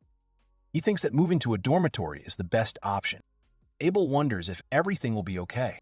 Ted says what will happen to Lilith if his teacher lives in the dorm. Abel says that Ted is right. He is sure that Lilith should not be forgotten. He thinks that the girl prepared for this in advance. Suddenly, Lilith appears near the guys. She says that she expected something like this from her master. She says that the guy knows her very well. Ted is amazed, gets up from the table and asks what Lilith is doing in the establishment. The girl just laughs. Abel looks at the girl and asks what kind of costume she is wearing. Lilith puts on her glasses and says that she needs to tell the guy something. She tells him that she was hired as a teacher at the Arsenal Magic Academy. The girl winks. Ted is shocked. Abel just looks at the girl, as he already thought that she would do something like that. Abel realizes that if Lilith decides to become a teacher, she will not have problems finding a job at the academy thanks to her connections, experience, and support from influential people. Ted asks what trick the girl used. The girl smiles and says that there was a vacancy at the academy. Abel assumes that the girl has connections with the director. Lilith attracts Abel's attention. Then she says that she will be his teacher at the academy now. She will continue to keep in touch with him. Abel smiles. He thought that Lilith was a very smart girl who would find a way out of any situation. Ted supports the girl. He looks at Abel and says that they need to practice before enrollment. Abel asks if the boy wants to practice because his skills on the exam were terrible. Ted is amazed by the boy's reaction. He remembers that the examiner praised him instead. Lilith smiled, and Ted continued to say something. Abel at this time thought that his days in this company would still be noisy. On the day of departure, the guy was standing in front of the window. Someone knocked on the door. The guy turned around and saw Lilith. The girl asked if her master was ready. The guy answered that he was ready, and then turned his head and said that he was ready, and then turned his head and said that he had already packed his things. Lilith comes closer to the guy and asks if he wants to leave. The guy turns away again and is silent for a while. The guy understands that she has become attached to this ordinary piece of land, where they have lived for more than 2 years. Lilith says that they will return during the summer holidays. She smiles at the guy. Abel turns around and says that it's time for them to go. As Abel and Lilith leave the house, Ted runs up to them, trying to hurry them up. As Abel calmly got into the carriage, Ted shouted to him that the entrance ceremony began in a day. Ted shouts that he will have many friends, and Abel at this time thinks that winter is already ending, and this means that spring will begin. He believed that this is the beginning of a new life. Abel began to fall asleep. He opened his eyes and noticed that he was leaning his shoulder on Lilith, who was smiling at him. The girl asked the guy if he slept well. The guy replies that he slept well, and then apologizes. The girl convinces him that everything is fine.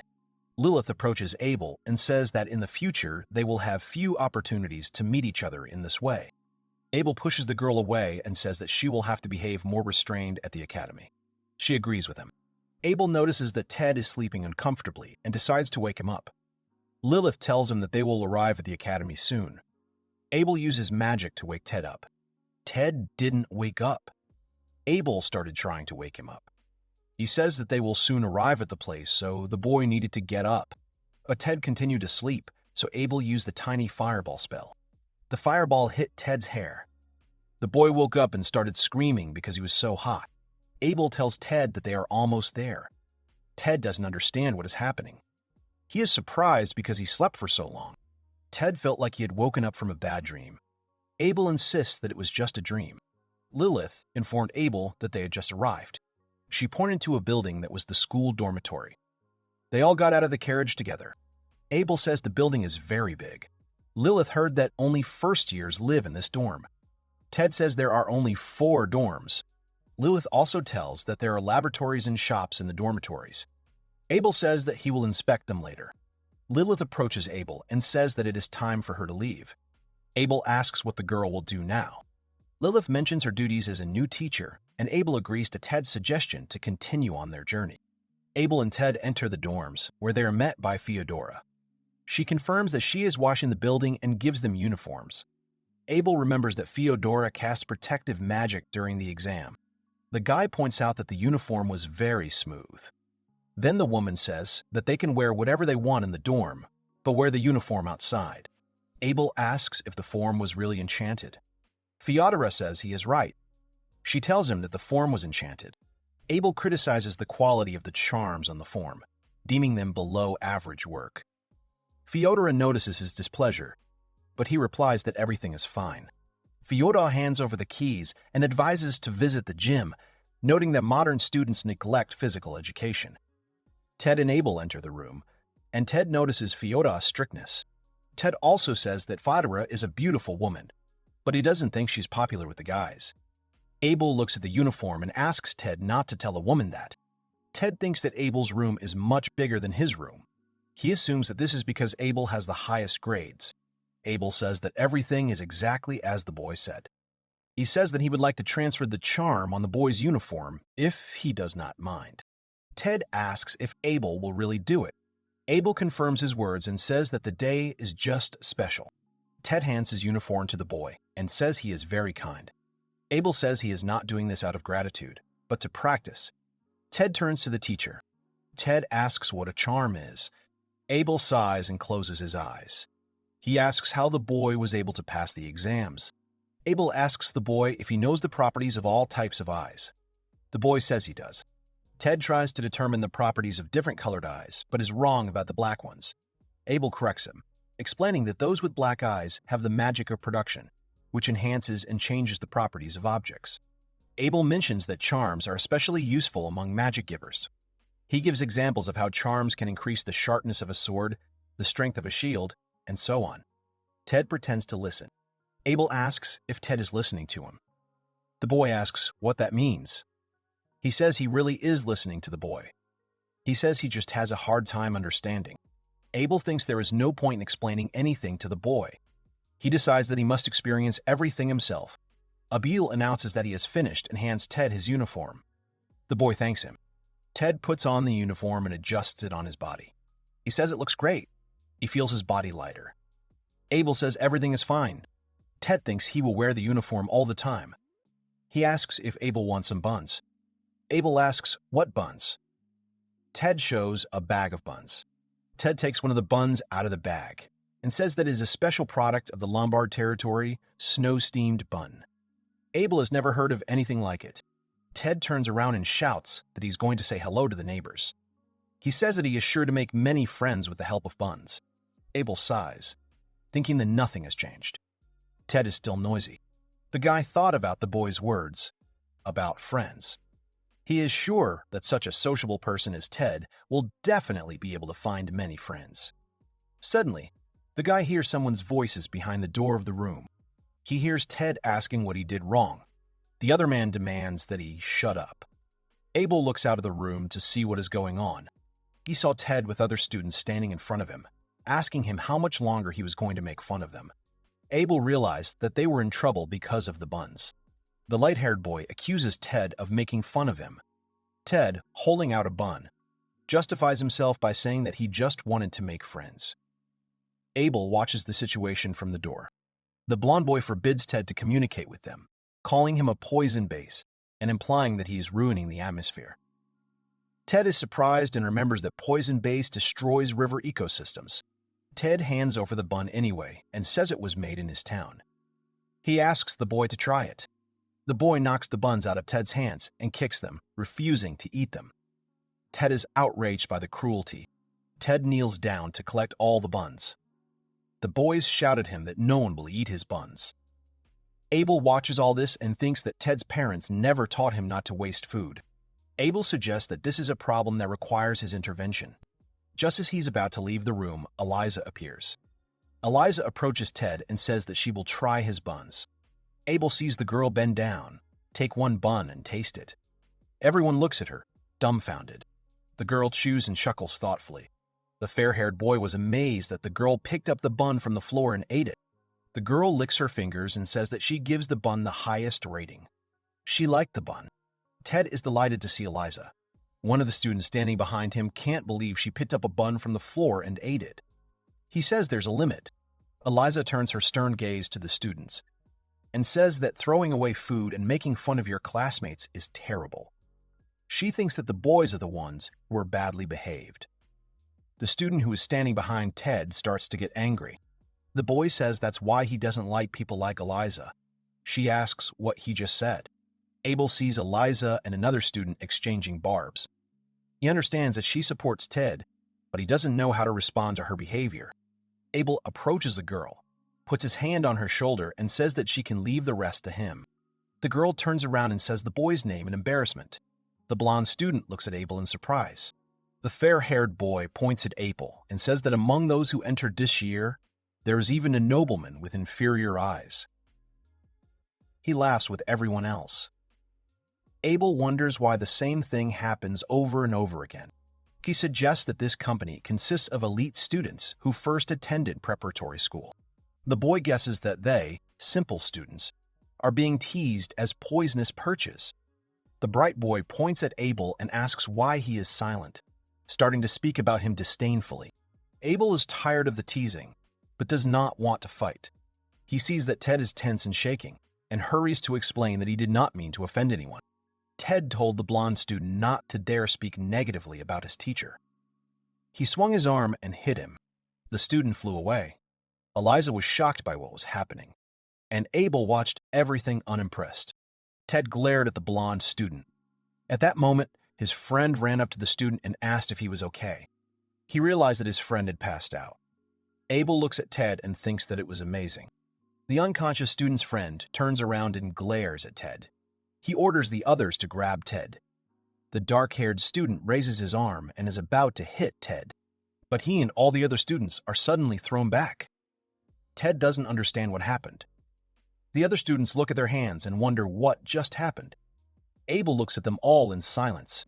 The guy then turns his gaze to Ted and assumes that it was the reflect physical damage charm on the form that worked. One of the students got scared. He said it was time for them to leave. They took their friend and ran away. Abel was surprised that even elite students couldn't recognize such a simple spell. Ted turns to the teacher and says that he did nothing, but his opponent was still defeated. He finds this incredible. Ted assumes that his open power has finally awakened. Abel wants to remind the boy that he cast a spell on the uniform right in front of him. Eliza calls Ted and approaches him, studying his form. She is surprised by the complexity of the spell and is delighted by it. Ted is confused, but Abel is not surprised, because he expected something like this from the heir of the hero of fire. Eliza asks where Ted found such a master of magic. Ted looks at Abel to keep quiet about him creating the spell, fearing trouble. Ted nods sheepishly. He says that it was Abel who enchanted his form. He starts to talk about how his enchantments are first-rate. Abel interrupts the boy, grabbing him by the collar of his shirt and pulling him along with him. He says that it is time for them to leave. Ted was asking where they were going, and Eliza at that moment looked at Abel in amazement and could not believe that he did something like that. Eliza remembers that the guy showed incredible abilities during the exam, and now he even cast a spell. She wondered who Abel really was. Ted tells the teacher that the uniform, enchanted by Abel, helped him during the attack.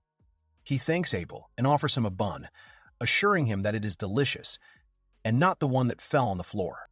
Abel takes a bun, bites it, chews it, and says that overall they taste good. Ted was shocked. He thought everyone was very harsh. Abel advises Ted to cast a spell on the wrapper to improve the taste of the buns. Ted admires the teacher's idea. Abel says he won't help him with it. Ted scolds. Abel adds only that he will teach him how to do it. Ted is not sure he will succeed since his eyes are red. The boy then says that he will do everything possible to make friends. Abel looks at the boy and likes his determination. He sighs and admits that he has a strong spirit. Ted followed Abel. He asked what Eliza was doing in the boys' quarters. Abel replied that he didn't know. Eliza suddenly remembers as she wanted to look around the shops and the entire dorm with Abel. Ted and Abel were running down the hallway. Ted was shouting that they were already late, and Abel was running after him at that moment, reading a book. Abel reassures Ted that they still have time. Ted apologizes and explains that he hasn't slept due to stress and the uncomfortable pillows in the dorm. Ted is surprised that the students have not complained to the teachers about his punches. Abel explains that they are too proud to admit defeat to an ordinary student. Ted hangs his head and says that the next time they see each other, he will apologize to them. Abel stops in front of the classroom door. Ted asks him what happened.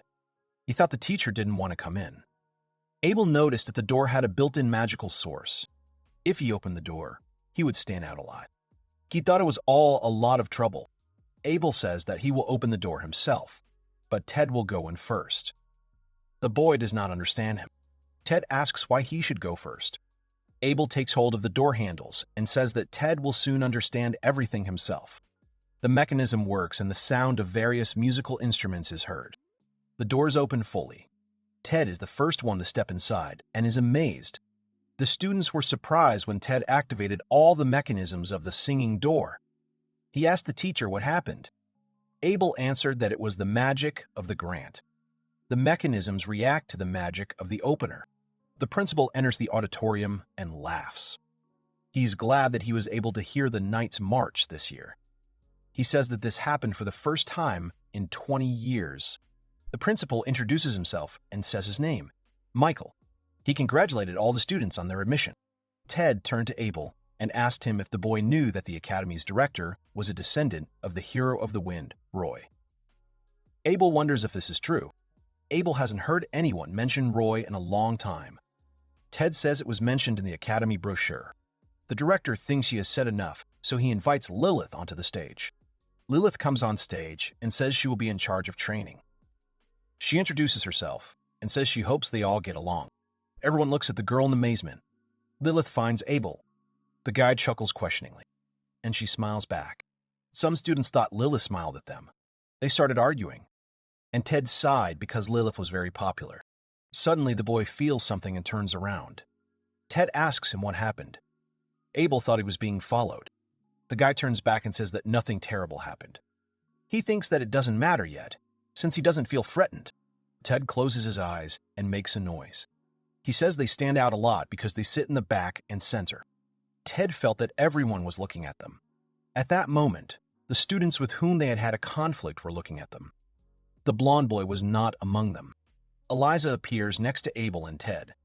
She says that these students are understandable, since there are 7 outsiders in this class, including themselves. Abel turned to the girl and asked why she sat next to him. Eliza says there was no special reason for it. She is confident that she can sit wherever she wants.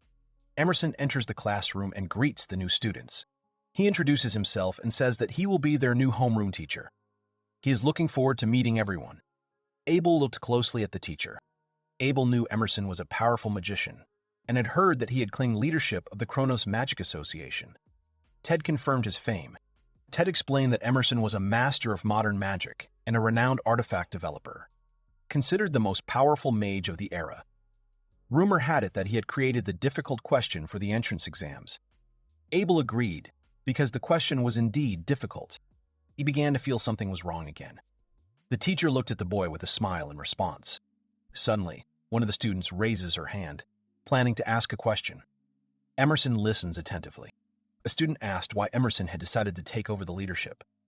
She had heard that Professor Emerson rarely taught because he was always busy with his research.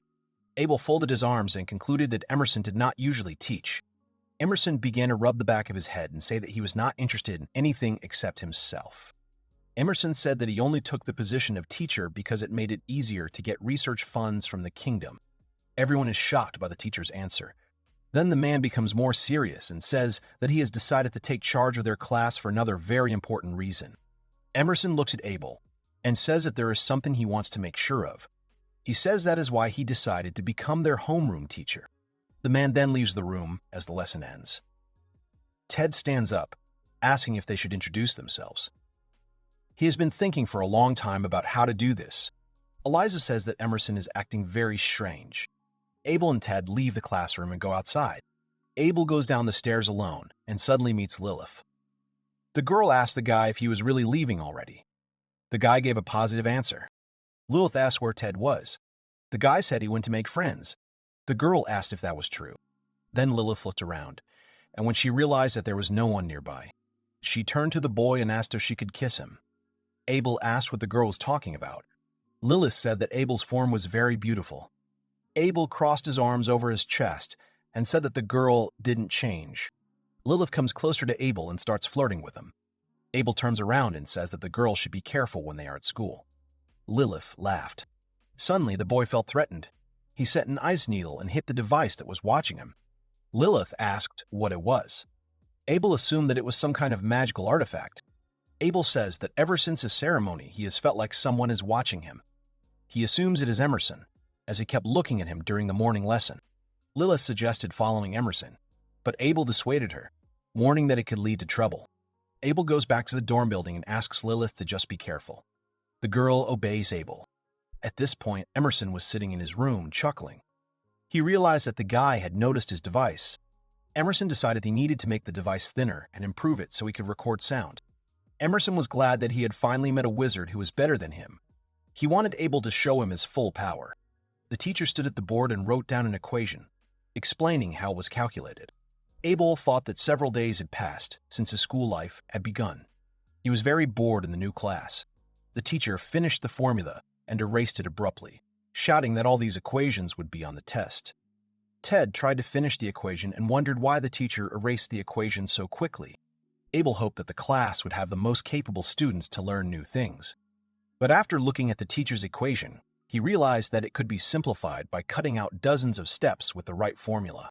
Abel heard Ted getting angry because the teacher erased everything again.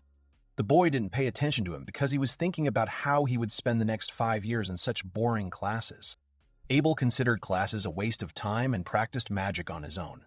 When the teacher unexpectedly called him to the board to solve an equation, he was caught off guard. Abel is surprised, because up to this point, no one in this class has been called to the board. He stands up and goes to the board. Abel solved the equation on the board without any problems because this example was very simple for him. Abel puts down the chalk and returns to his place, dusting off his hands. He understood that the teacher thought this would be a difficult task for the student. The teacher was amazed that Abel solved the equation correctly. When Abel takes his seat, Ted admires him and says that he expected the guy to solve the equation without any problems. Abel decides to continue his research. The boy then raised his head as he heard other girls in the class talking about him. The teacher shouted that there was no talking allowed in the classroom during the lesson. At that moment, Abel was about to move on to the most interesting part of his research. The teacher says he will continue the lesson. At this moment, one of the students turns around and looks at Abel with displeasure. After class, Abel went to the library. He sat there until the evening. In this place, he could concentrate on his research. Abel was glad that the academy had many libraries, especially a small one where he could enjoy solitude. Abel could smell the faint scent of books. He also liked the pleasant light in the library. He thought that if a person has the opportunity to study in such an environment, then it is quite good for school life. Suddenly, Eliza came into the library. She was surprised when she saw the guy. The guy didn't expect to see her either. Eliza approaches Abel and says that it's all a coincidence. She realized that the guy is also studying in this library. Abel doesn't think it's a coincidence. He assumed that someone else might choose his place to study. But in Eliza's case, it's definitely not a coincidence. Abel and Eliza are sitting at the same table and studying. The guy notices how deeply the girl is immersed in studying her textbooks. Abel decides to help the girl solve the equation. He says that 2 formulas can be used. She does as he says and asks if she did everything correctly. The guy gives a few more hints. The girl understood what the final result should be and solved the equation. Eliza understood how the boy solved equations. Abel noticed that the girl's insight was much better than Ted's. At that moment, the boy sneezed somewhere in the dorm. The girl and Abel continued discussing the solution to the equation, so they sat for the night. When Abel and Eliza were going down the stairs, the girl decided to thank him. The guy asked why. Eliza thanks him for helping her with her studies. It was thanks to him that she was able to understand the material. Abel says that there is nothing special about it. Then the girl calls him and asks if Abel would like to go to the royal capital next weekend. Abel asks why he needs to go to the royal capital with Eliza.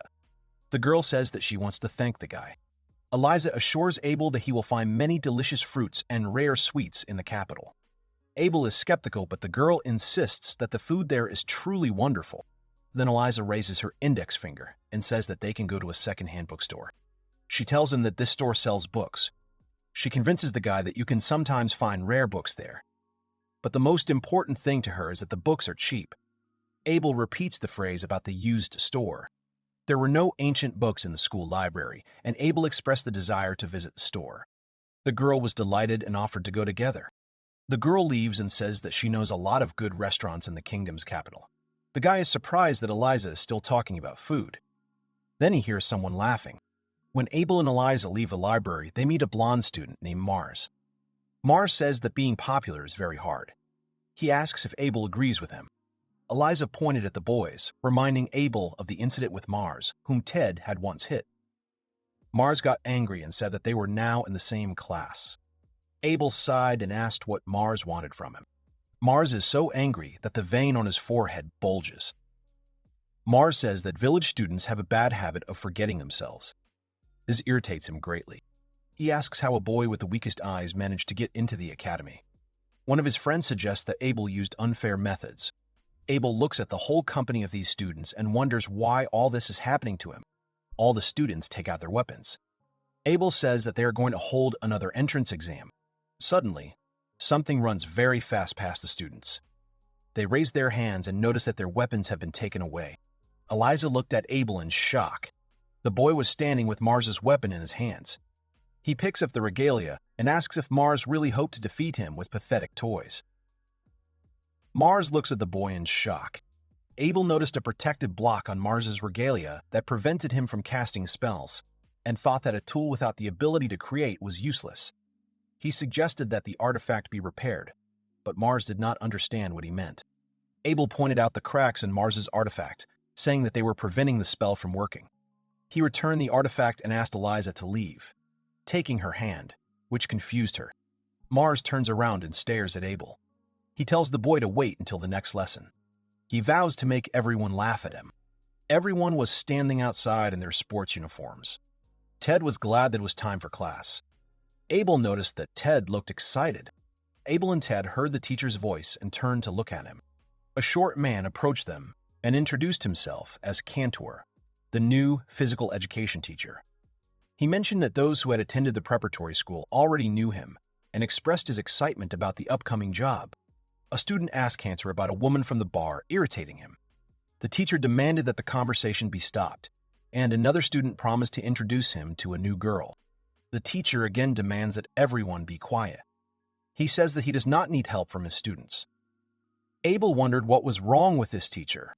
Eliza comes forward and asks why he only talks to the students he knows. She doesn't like it. Ted crosses his arms and says that Eliza is right. He claims that the academy seems a little weird to him. Ted says that during classes you can notice that teachers have some sort of favorites among students. The feeling of alienation is most evident during physical education. Cantor says what? Cantor announced that the lesson would be held in the format of the game Hunting, one of those held at interschool competitions. The students from the preparatory school were already familiar with this game and responded joyfully to the news. Ted turns to Abel and asks if he knows anything about this game. The guy replies that he knows nothing. Cantor explains that during the hunt, the students will use gloves that will be artifacts. When the man wants to explain the game, he is interrupted. He asks what happened. One of the students says that they already know the rules. The man says that the boy is right.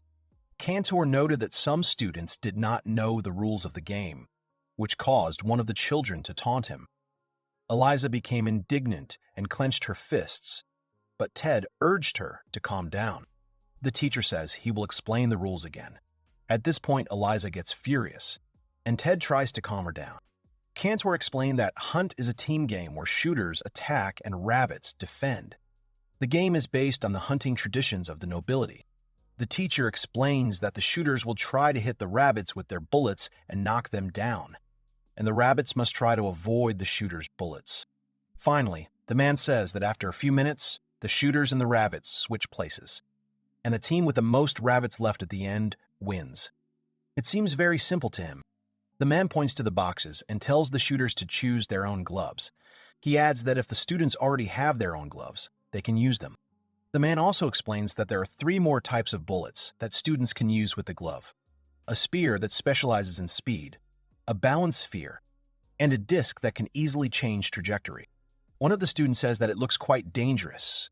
The man tries to convince her that none of the bullets will cause harm. He asks her not to worry. The man puts on a glove and says that the bullets are weak without a magical attribute. He shoots straight at Ted. The man looks at the boy and says that if the students hit the rabbit with their bullet, the bullet will create a shockwave that will cause the rabbit to fall. He says that when the rabbit falls, it loses. The teacher criticized Ted for his inability to dodge the attack, implying that such players had no business in the game. Ted stood up from the ground, realizing the reason for Eliza's anger. The man then looks at Abel and says that rewriting the source of the glove's shot magic is forbidden. Therefore, the students can only use the glove's magic. He suggests that they split into teams. Abel, along with Ted and the rest of his team, stand opposite the Mars team. One of the students approached the teacher and asked what she should do. The man said that she just needed to join one of the teams. One of the students says that even though they are ordinary village students, this does not mean that they know each other. Mars comes up to Abel and wishes him luck. He smirks and says he will take revenge on the guy. Abel realized that the teacher and Mars are in cahoots. Abel wasn't going to lose to Mars. He heard the girl asking what she should do. He heard that many students were having trouble with physical exercise. The guy agrees that it is right to use your mind, but he still considered the most important thing for a magician: the body. Eliza came up to one of the students and said that everything was fine. She suggested that she follow her. The student turns around looking at the Mars group and says that they don't wish them well. The Mars group turns around and smirks. Eliza assures the girl that everything will be fine. She says that hunting is a traditional sport.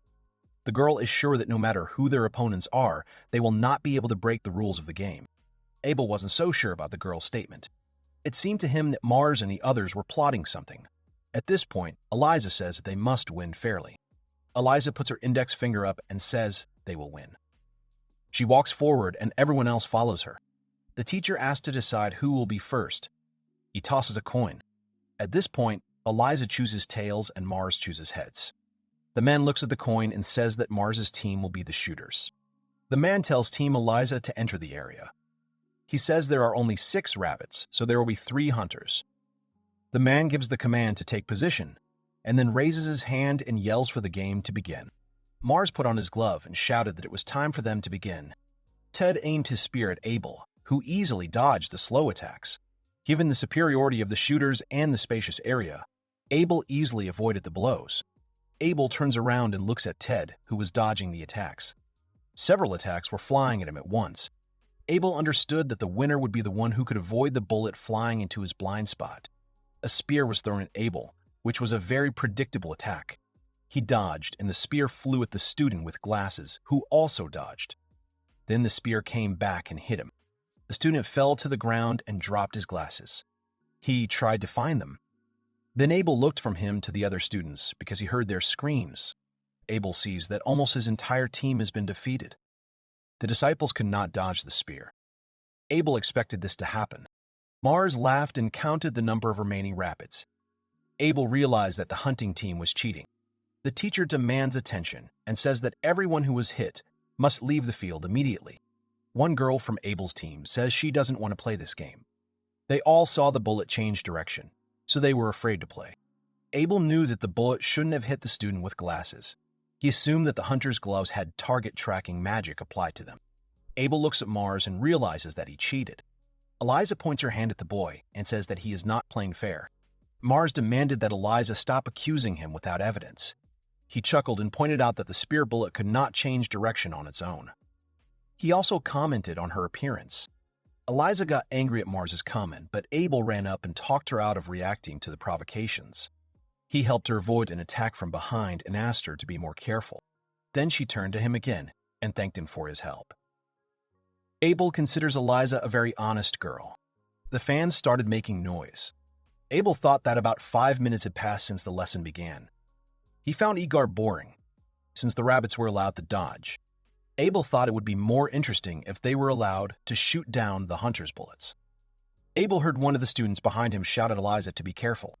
Abel noticed Yukari's calmness against Eliza's emotionality and thought that she could become a strong sorceress if she corrected her character.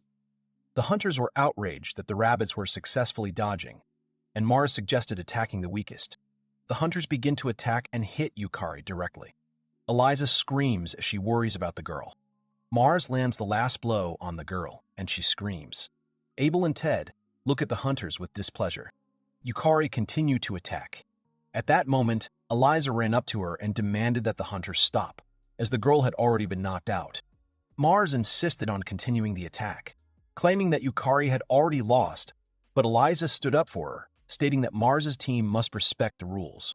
Eliza was stabbed in the back by a spear, and one of the hunters celebrated that there were fewer rabbits left. Abel watched the situation, displeased with the team and Eliza's excessive emotionality. He suspected that Yukari was deliberately attacked to demoralize their team. Ted approaches the teacher and asks if he saw what happened. He says that the hunters continued to attack the girl even after she lost. Suddenly, a spear flies at Ted. The teacher's eyes widen in surprise. Abel realized that the Mars team had deliberately anchored all the rabbits so that they would open up. The teacher asks what happened. He says he didn't see anything because he was looking away. He says Ted was just hit and asks him to get out of the field. Ted gets really angry. Then he goes to Abel and apologizes. As a result, Abel is left alone. Mars laughed. Mars stated that Abel, despite his abilities, was still an ordinary student and attempted to attack him. Abel dodged, thinking that losing would make the opponents overconfident. Abel didn't even need to use any magic to avoid the bullets. He thought that he would just dodge until time ran out. Ted expected Abel to be unable to hit him even once, even by 3 opponents. Eliza says Ted is wrong. Eliza noticed that Abel was standing still, just dodging the attacks. Ted looked at what was happening in amazement. Abel understood that the hunters used the same techniques, so they were easy to avoid. Abel knew that serious difficulties would arise if the hunters blocked the escape routes, but so far, he easily dodged all attacks. Mars decided to use a combined attack. A huge number of bullets appeared and flew straight towards Abel. Abel realized that the glove had also been given bullet spread. He was bothered by the fact that the hunters were openly breaking the rules. Mars laughed and asked what Abel would do now. He was sure that the boy would not be able to dodge the attacks. Abel could easily dodge, but he didn't want to show off his speed in public, so he decided to cover himself with his hands. Mars declared that Abel had given up, pointing at him. He demands that Abel bow down before him. At one point, all the bullets just explode. Mars wonders how something like this could happen. Mars asks his teammate what happened. The guy suggests that their artifacts are broken. Mars then hears Abel say that they used too much mana. He assumes that's what caused the bullets to explode. He says that was dangerous. Abel accused the hunters of breaking the rules, noticing the changes in the glove. Suddenly, the timer rang, signaling the end of 5 minutes of play. He reports that the first half is over. As a result, Abel's team managed to survive. Mars turns around and curses. The guy thinks that Abel was just lucky this time. Abel approaches his team. Ted says Abel was great. Everyone else supports him. Eliza turns to Abel and asks if he really used anti-magic. The guy does not answer her question and suggests discussing strategy. Abel was the last one left standing in the team and declared that they would win the next round or else they would lose. He had a secret plan. Abel's entire team dons gloves. Ted shouts that it's time to restore their honor. Eliza says they can provide her with offensive magic. Eliza decided that she would not stop even if the Mars team begged her for mercy. Abel looked at the girl in bewilderment. He thought that putting her in the role of a shooter was not the best decision. Yukari calls out to Abel and wishes him luck. Abel remembers that Yukari was offered the role of a shooter, but she refused because she was not strong. Ted approaches his teacher and says that they will definitely win. Eliza says that she is very excited. Abel thought that Yukari was better suited to be a cheerleader, but he was confident in Ted and Eliza's motivation, knowing that they are ready to fight for victory. Eliza hears the students from Team Mars laughing and looks at them angrily. They mock the girl and say that their team has no chance of winning. When the girl starts to get furious, Abel comes up to her and puts his hand on her shoulder. He asks her not to worry about trifles and leads her to the playground. The teacher asks if everyone is ready for the second half of the game. He sees that all the students are ready and announces the start of the round. Mars gave the command to his friends to line up. They all follow the command. Abel saw that they had become a circle. Ted shoots and assumes that the Mars crew decided to get together and make a bigger target to make them easier to hit. Eliza starts shooting too. Mars gave all his friends commands and helped them dodge attacks. They all successfully dodged and avoided attacks. Ted starts to get angry because he can't hit the target. Abel realized that Mars's crew was sharing information with each other to protect their blind spots. The boy assumed that Mars had learned this in prep school. He stared at the boy. Then Abel turned his gaze to Ted, who was shooting randomly. Abel knew that at this rate their team would not be able to achieve anything. But the guy could not do anything, since he was not allowed to stand out. Abel, eager to avoid attention, approached Ted and quietly shared his plan. Ted, trying to catch his breath, wondered why the conversation was necessary now. Eliza calls out from afar, asking what they are talking about. She didn't want to be left alone. Ted gives Abel a thumbs up and says he understands. He goes forward to carry out Abel's instructions, and Abel at this moment says that Eliza is tired, so they need to finish this as quickly as possible. Mars sees Ted get into a fighting stance, then raise his gloved hand and cast some kind of spell. Abel looked at Ted and tried to figure out what kind of introduction he had decided to make. But he didn't interfere. since Ted was still acting according to their plan. Ted summoned a red storm, and a hail of bullets rained down on Mars's team. Mars looked up, confused. Dust rose in the air. Everyone started hiding from her. When the dust settled, everyone watched as the Mars team was routed. The rest of Abel's team were amazed at what Ted had done. They wondered how he had managed to do something like that. Ted rubbed the back of his head and smiled. Abel was glad that his plan had worked. He turned his head and saw that the teacher was angry.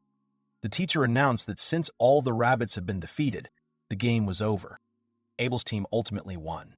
Mars's team was unhappy. Abel was unaware that Emerson was watching him through the artifact again. The director visited Emerson and noticed the mess in his room, to which he replied with a smile that cleaning was not his strong point. The director says the man doesn't have to worry about it. He asks what he wanted to tell about Abel.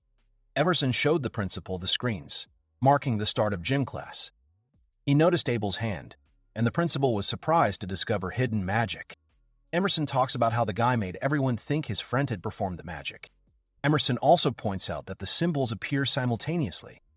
He says that if the magician creates this source from scratch, then this does not violate the rules. The director asks how Abel was able to do this, despite the fact that the attribute's magic is not difficult to handle. The director notices a video feed from a surveillance drone built by Emerson, which allows him to observe Abel in real time. Abel is looking directly into the camera, and then the image on the screen disappears. Emerson said this was the third drone he had destroyed, and jokingly added that next time he would make one for eavesdropping from afar. The director, knowing about Emerson's genius, became interested in who had awakened such an obsession in him, suggesting that it was Abel. Ted turned to Abel. He asked what happened. He wondered why he raised his hand. The guy says everything is fine. He convinces Ted that he just saw a bug.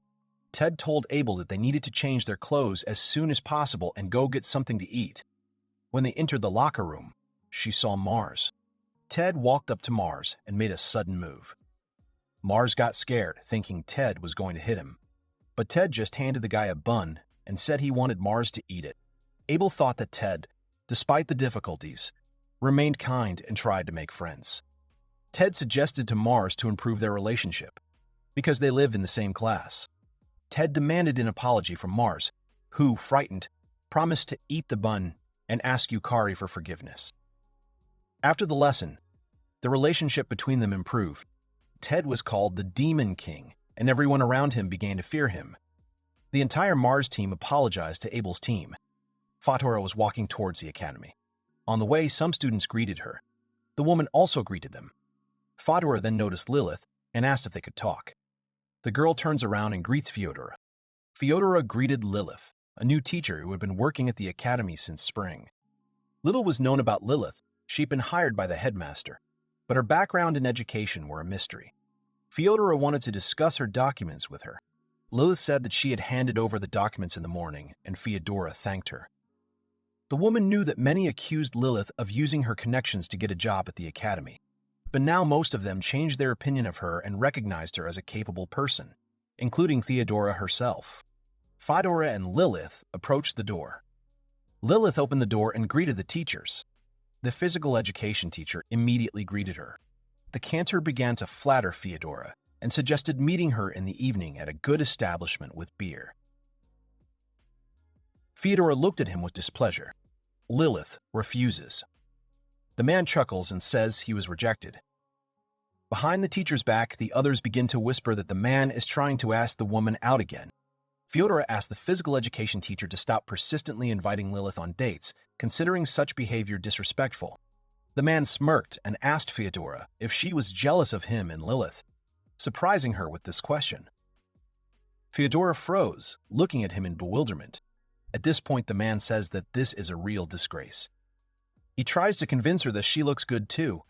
He says that the woman might interest him if she were younger. Fyodora starts to get angry because she was only 27 years old. The man notices the woman's reaction, so he puts his hand on her shoulder and tells her not to worry. The man smiles and, showing his thumb, says that he is sure that the woman will sooner or later find the ideal person. Fyodora is very angry. She adjusts her glasses and thinks that this is a huge disgrace. She has never been laughed at like this before. Lilith approaches them. She turns to Cantor. The man asks if the girl could have changed her mind. The girl forgot to tell the man something.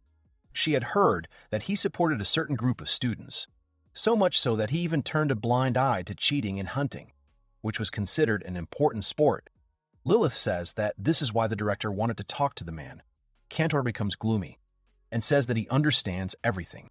Fyodora looks at Lilith and thinks that everything is okay now. The school bell rang. Fyodora was in the gym at the time. She was lifting weights. The woman was very angry about what Cantor told her. She cursed and lifted the barbell. She did not understand how he dared to mock her. Then Fyodora assumed that the man was not mistaken, because women in this country usually got married in their teens and had children in their 20s. That was the case with all her friends. It's not that Fyodora wasn't popular in her school years. Boys would come up to her and ask if she wanted to go out with them. But because of her bad character, the woman always failed. Usually, she suggested going to the gym on the weekend. The woman began lifting the barbell again, remembering Cantor's words about the ideal woman. She assumed that the man thought she was crazy. She knew where to draw the line between ideal and reality. The woman herself knew perfectly well that no man would appear before her just like that. The woman finished working with the barbell. She knew best how muscles worked, because she had a special relationship with muscles. The woman turned her head to the side and noticed that some guy was running on a treadmill. The guy was breathing heavily. The woman tried to remember his name. She thought his name was Abel. She saw him almost every day at the gym. The woman liked Abel's running form.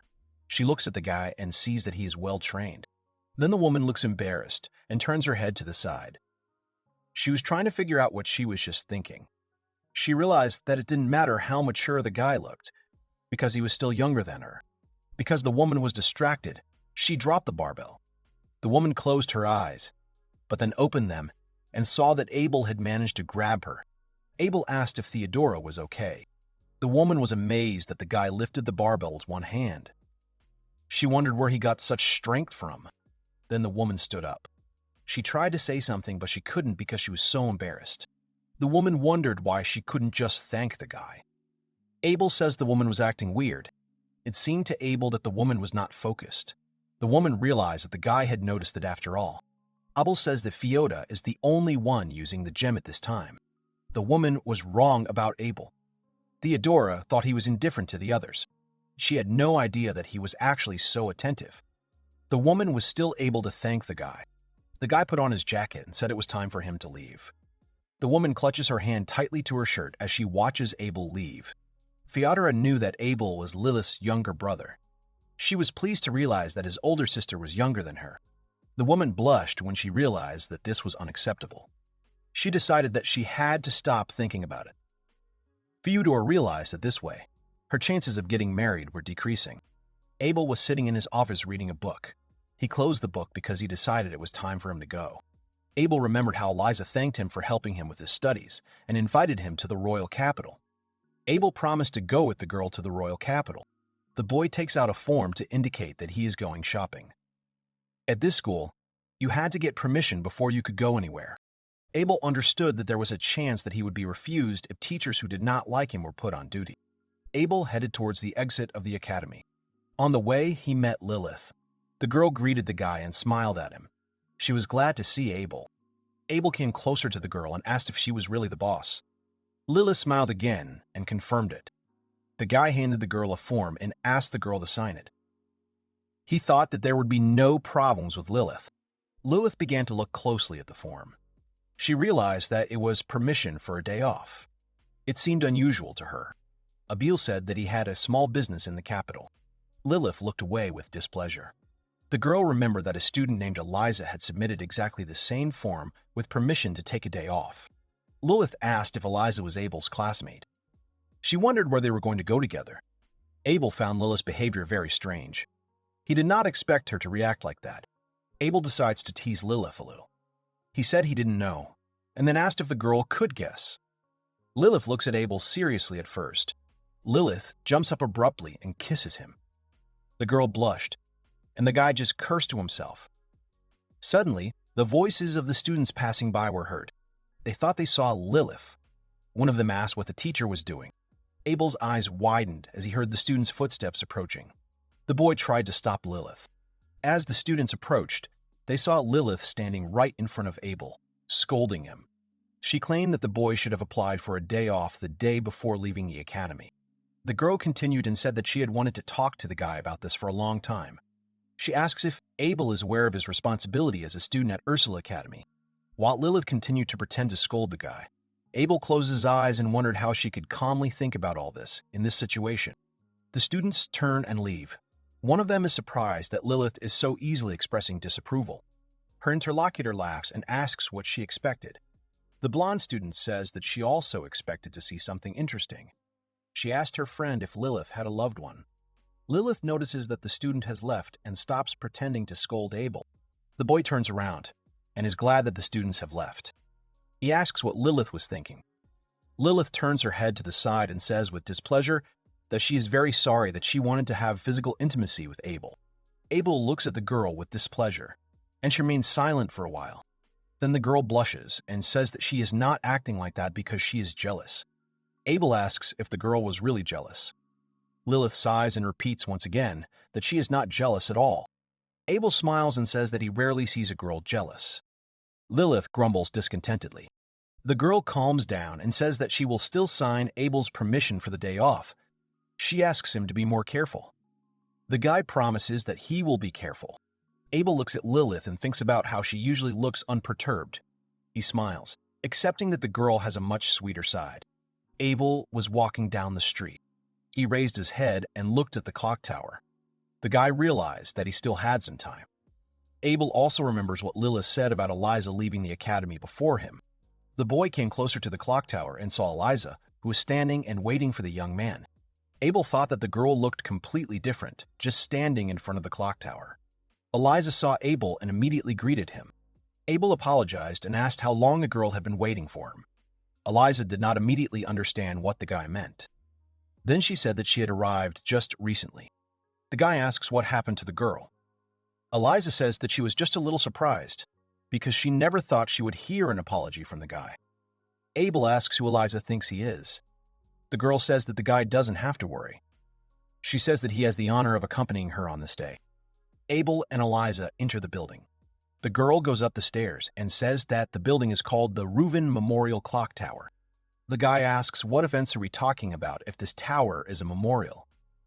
Eliza says she doesn't know. Eliza stops near the mechanism of the chapel.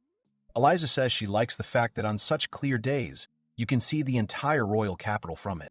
Eliza asks the guy to look at the view of the sea. The girl says that she sees a steamship. She tells that this steamship uses magic stones as fuel.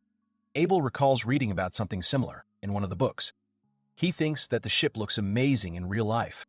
Abel smiles, thinking that his day will be fun. Eliza notices the guy's smile. Eliza is embarrassed. Abel turns to the girl and asks what happened. She says everything is fine. Then the girl suggests moving on to the next point. Abel agrees. He really thought the view was amazing. Abel and Eliza went on. The boy looked at various things. He thought that he had learned a lot about the culture of this era. The guy couldn't even imagine that the city would be filled with a variety of different things that he had never seen. Abel stopped near the game center. He asked the girl what kind of building it was. The girl stopped and looked at the guy. Abel says he hears many different voices coming from this building. Eliza says that this building is called the Game Center. The guy asks what they do there. Eliza says that this is a place where everyone can spend their free time and money. Abel did not understand what this means, but the girl's explanation aroused a little curiosity in the guy. Abel thought about how magic in modern times is much weaker compared to what it was 200 years ago. The guy was amazed that even in this situation, people spent their energy on creating various entertainments. Abel supposes that all this happened because peaceful days have come, and no one is worried about the war. Abel asks if he and Eliza can go to the game center. The girl agrees. She says she has never been to places like this. Eliza walks inside the play center with a smile and asks what exciting things they can find. At this time, Emerson's drone was watching them. He flew after the students and watched from afar. Abel and Eliza go inside. They see a huge number of slot machines and several tables with dealers. Eliza thought that this was their first visit to a gaming center. She said that this place has quite a lot of different games. Abel saw cards, chess, and many other things. The guy knew all these games. Then he turned his head to the side. Abel noticed the slot machines. Eliza said she was curious about these machines and what they were for. Abel said he had read about them in books once. Abel explained that in these machines, a person can get a jackpot with the tokens they bought. The guy also said that if a person gets a jackpot, the machine gives out an even larger amount of coins. Then the person can exchange them for real money. Abel remembered what was also said in the book about how all the guests come for one simple reason, thinking that they will be able to significantly improve their financial situation, even if as a result of the game, they will have no money left. Abel cannot understand how the brains of such people work. Eliza laughs and says that it sounds quite funny. Suddenly, someone calls out to Abel and Eliza. It was the skeleton who said that the students from the academy are not allowed to play slot machines. Eliza gets scared and clings to Abel's hand. The guy says it's just a fake that moves with magic. The girl gets embarrassed and jumps away from the guy. She becomes embarrassed and covers her face with her hands, trying to hide from the guy. At this point, the skeleton points to the All Ages Play Center area and says they can play there. Abel thanks the skeleton. Abel and Eliza go to the All Ages area. They see a huge number of more harmless machines. Abel felt a completely different atmosphere. Eliza saw some kind of machine gun and immediately went up to it, pointing it out to Abel. The girl noticed a dwarf monster inside the machine. The girl blushes and says that she loves these toys. Abel looks at the machine and remembers that it is called a game tap. The boy notices a toy inside him. Abel says that he has seen this monster somewhere before. He asks what kind of dwarf monster the girl is talking about. Eliza turns to the guy and looks at him. Abel notices that her eyes sparkle. Eliza starts talking about how the dwarf monsters have a whole line of characters. The girl says that these monsters were created based on legendary beasts that existed in the distant past. Eliza says that there are more than 200 dwarf monsters in this collection. She also heard that it is becoming more and more popular among young people. Abel says that now he understands what is going on. He did not even imagine that the girl is a fan of toys. Eliza points to one of the toys and says that she once loved this particular monster named James the most. The girl says that the monster named James does not have the kind of appeal that would make girls go crazy over him. But Eliza is sure that this monster was very strong. It becomes clear to the guy. He thinks that this is very similar to Eliza, considering that she likes strong people. Abel says that James is a mutated monster that was born from violent magical particles erupting from the ground. Abel remembered this monster and how it turned people into stone with just its breath. Because of this, ordinary adventurers could not fight it. Abel and the heroes were sent to deal with it. Now that Abel thought about it, he thought those times were truly nightmarish. Abel remembered how they came to the monster's lair and saw the inhabitants of 3 villages that had been completely turned into stone. Abel says that James's stone breath was indeed a huge problem, but they were able to deal with it in the end thanks to the correct use of wind magic. The guy explains that after that, they had to create a healing stone to save the villagers. Abel falls silent and covers his mouth with his hand. He thinks that this is not a good thing. He wonders why he always gets nervous when talking about the strong enemies he fought. Abel thinks that he should be more careful.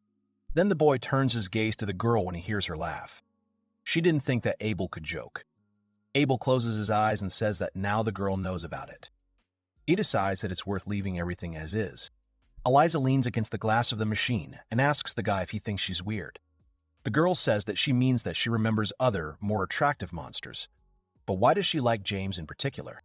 Abel never thought that a person like Eliza would worry about something like that. Abel replies that he doesn't think the girl is strange. He believes that the most important thing is not how he looks on the outside, but the true nature that he hides inside himself. Eliza is delighted and says that the guy is right. And Abel looks away and thinks that this toy is much cuter than the real James. Then Abel notices that a huge number of guys were watching the girl who went down to the machine. One of the guys says that he can look at the girl forever. Abel thinks he should get the girl out of this play area as soon as possible. He asks if Eliza needs a toy. Eliza asks him again, and then says that she would like to have a toy. She adds that it is impossible to pull it out with a small claw. Abel puts a coin in the machine and says that this is very naive. He asks if that's not their job as magicians, to make the impossible possible. The guy uses an analytical look and understands that the creators of the machine set the claw strength to the lowest level and intentionally complicated the controls. Therefore, no matter how many coins a person spends, the chance of winning will still be close to 0. The guy believed that the creators of the machine were dishonest. Abel decided that he would first enchant the claw with the magic of grip enhancement and return its power. The guy starts moving the claw, hooks the toy, and gets it. Abel gives the toy to Eliza. The girl blushes. Abel closes his eyes and thinks that this is his second meeting with James after 200 years. He thinks the time passes very quickly. Eliza hugs the toy and says that she will accept it and also that she will take care of it. Abel notices that the girl has stopped looking him in the eyes. Abel and Eliza headed to the coffee shop. The girl ate pancakes and said that they were very tasty. At that moment, Abel wondered why the girl had stopped being shy. Abel thinks that Eliza has a lot of food, despite the fact that they've already visited many shops. Eliza points to the guy's portion and asks if she can try his food. He agrees and hands over a pancake. Eliza bites off a large part of the pancake and says that the guy's pancake is also very tasty. She holds out her pancake and says that the guy can try it. Abel tries it and says it's delicious. Abel thinks that the cooks made the pancake this way on purpose so that the taste of sweet milk would be the highlight of the dish. Even though Abel was not very fond of sweet food, he thinks that the food from this place would be one that he could enjoy. Eliza smiles widely and says that she knew about it because it was her favorite store. Abel suddenly says that she knew about it because it was her favorite store. Abel suddenly says that the moment when they tried the pancakes was quite unexpected. Abel says that people call this an indirect kiss. So the guy was a little surprised. Eliza is very embarrassed. Abel assumes that the girl was so engrossed in the delicious food that she didn't even notice what she did. Eliza looks away and says that such things are not normal. She says that an indirect kiss is nothing special. Eliza changes the subject and says that this place has delicious herbal tea. Abel looks away and says that he understands everything. Eliza was still trying to convince him that he was wrong. The girl calms down. Abel decides to ask her if the girl thinks that the atmosphere on the city street is very different from other places. Eliza smirks and says that she thinks the same. She says that this street is a little special compared to others in the royal capital. She says the street looks retro. Abel agrees and says with a smile that he feels nostalgic. Eliza looks at the guy in confusion and asks what he just said. Abel wonders what he said. Then he realizes that for him, nostalgia is retro, for people of the new era. Eliza calls out to the guy. Eliza asks if she can ask a question. Eliza asks who Abel really is. 108. Eliza asked Abel who he really was. The girl looked intently at Abel. Abel knew that sooner or later the girl would ask him this question, but he couldn't imagine that this moment would come so soon. Abel assumes that if people find out that he is a magician reincarnated after 200 years, then he will have problems, and this may interfere with his dream of a peaceful school life. Abel thought about how to answer this question. He then sensed that Emerson's drone was following them again, so he asked the girl to tilt her head slightly to the side. At first, Eliza didn't understand why the guy was asking her for something like that. Then she finally bowed her head and asked if she had followed his instructions correctly. Abel replied that everything was correct. A second later, Abel pointed his finger to the side. He used a spell. The spell that destroyed the drone. Eliza turned to the side to see what happened. She couldn't understand what the guy did. Abel apologizes and says that there was a bug behind the girl's back. Abel wondered why the people who were interested in him were always so stubborn, just like Emerson. Abel thought he was being too kind, as he turned a blind eye to Emerson spying on him at the academy. But he thought it was a different matter to spy on his personal life. Abel knew he had to do something about it. Eliza turns to Abel again and asks him if he really used all his magic. Abel's eyes widen in surprise. The guy can't believe that the girl thought he used his magic to the fullest. Abel tensed up because Emerson's drone was very agile. The guy understands that the drone would have definitely dodged his attack if Abel had held back. Abel released a little of his power, but he couldn't imagine that the girl would think it was his full power. Abel says that's ridiculous. He asks where Eliza will find a person who would use 100% of his power on some ordinary insect. Eliza thinks about it and agrees with the guy. Then she accidentally drops the cup she was holding and lets out a squeak. The girl notices a sudden action. She turns her gaze to Abel. Eliza sees that the guy is holding both cups in his hands. Abel asks if it's her cup he just caught. Then the guy hands her the cup back and asks the girl to be careful. Eliza thanks the guy. Abel drinks his tea. Eliza looks thoughtfully at her cup. Abel apologizes for distracting the girl. He remembers the question again, but Eliza suddenly interrupts the guy and says that he doesn't have to think about such things. She assures him that everything is fine. Eliza looks away and says that the guy does not have to answer this question. She asks him to forget about what she asked. Abel wondered why the girl changed her mind so abruptly. He thought it would be good for his current situation, as lying about his origins never brought anything good. Eliza turns to Abel again. She asks him if he will accompany her through the royal capital next time. Abel smiles and says that he will do just that. The girl's eyes widen in surprise, and she blushes. And so ended Abel's first walk through the royal capital. Abel and Eliza were heading back to the academy. They spent most of the ride in silence. At some point, Abel began to feel like he was being watched again. But it wasn't Emerson's drone. Abel knew that the strange auras were coming from living people. Abel assumed that the observers were going to make a move soon. He wanted to end their boring game as quickly as possible. Abel turned to the girl, apologized to her, and said that he could not go with her. Eliza asks what happened. Abel apologizes again and says that he remembered his business that remained in the capital. Eliza lets the guy go and says that in that case, everything is fine. Eliza says they will see each other in a day at school. The guy supports the girl and asks her to be careful.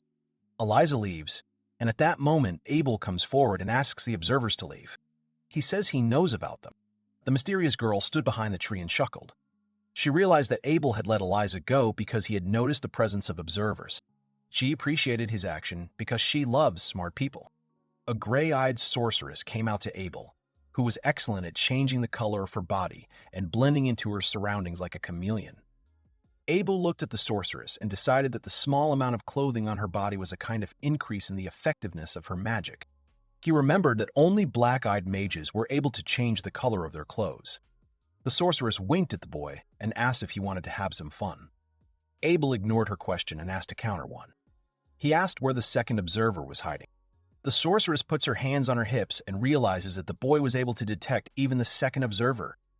There was another wizard standing on the tree branch. He was cursing because he had lost his advantage. He couldn't imagine that he would meet a young man who would be able to sense his presence. Abel looked at another wizard and noticed that his eyes were green. Abel assumed that the boy used wind magic to increase his speed and track him, thus hiding his presence. The wizard asks who Abel is. The sorceress smiles and says that Abel is the one when he recognizes that person. She says that one should not be surprised by the boy's outstanding talent. Abel notes that both wizards are very strong for the modern era. He thinks that they will be stronger than those he met after awakening. Abel already had someone in mind who could hire these wizards. He decides to check this person later. Abel asks the wizards who ask them to watch him, and what they will receive as a reward for this. The wizard apologizes and says that they are professionals. He convinces the boy that professionals do not reveal names, even if it costs them their lives. Abel closes his eyes and says that everything is clear to him. He thinks this is excellent news. Otherwise, he would be bored if they broke before he finished his warm-up. Abel says he is very sorry. He says that both wizards will not leave alive. At that moment, the wizard, who was standing on a tree branch, jumps up and strikes the guy. The guy really feels sorry. After all, he hadn't had a chance to fight anyone since he woke up. The wizard was cursing because Abel had managed to dodge his attack. The sorceress couldn't believe that their target was an ordinary guy from the academy. Abel never thought that he would find two interesting opponents at once. He apologizes in advance because he had no intention of holding back during the fight. Emerson believed that in their world there would be no one who would seriously pick a fight with an ordinary beetle. And even less would there be anyone who would discuss the stars with a monkey. Little Emerson sits and plays with his construction set. When Emerson was a little boy, his mother came to him and asked if he really was taking apart relics. The boy replied that he was. He wanted to create a more powerful weapon. When the boy entered the academy, he saw other students bragging about their new relics. Emerson approached one of the students and said that he had a beautiful relic. The boy turned and looked at Emerson with displeasure. Emerson at this moment looked closely at the artifact and spoke about its magical structure and form. He asked the boy if he wanted to improve his artifact. The boy refused. Emerson apologized and said he understood. He heard one of his students say that geniuses always have everything going well. The students gathered together and began to discuss Emerson. The boy heard them say that he was self-confident. Emerson believed that people were right when they said that talented people are always alone. When Emerson first entered the Magic Academy, he tried his best to be accepted by the other students. But soon he came to the opposite decision. Emerson didn't understand why he should try to make friends with people who were stupider than he was. It really irritated him.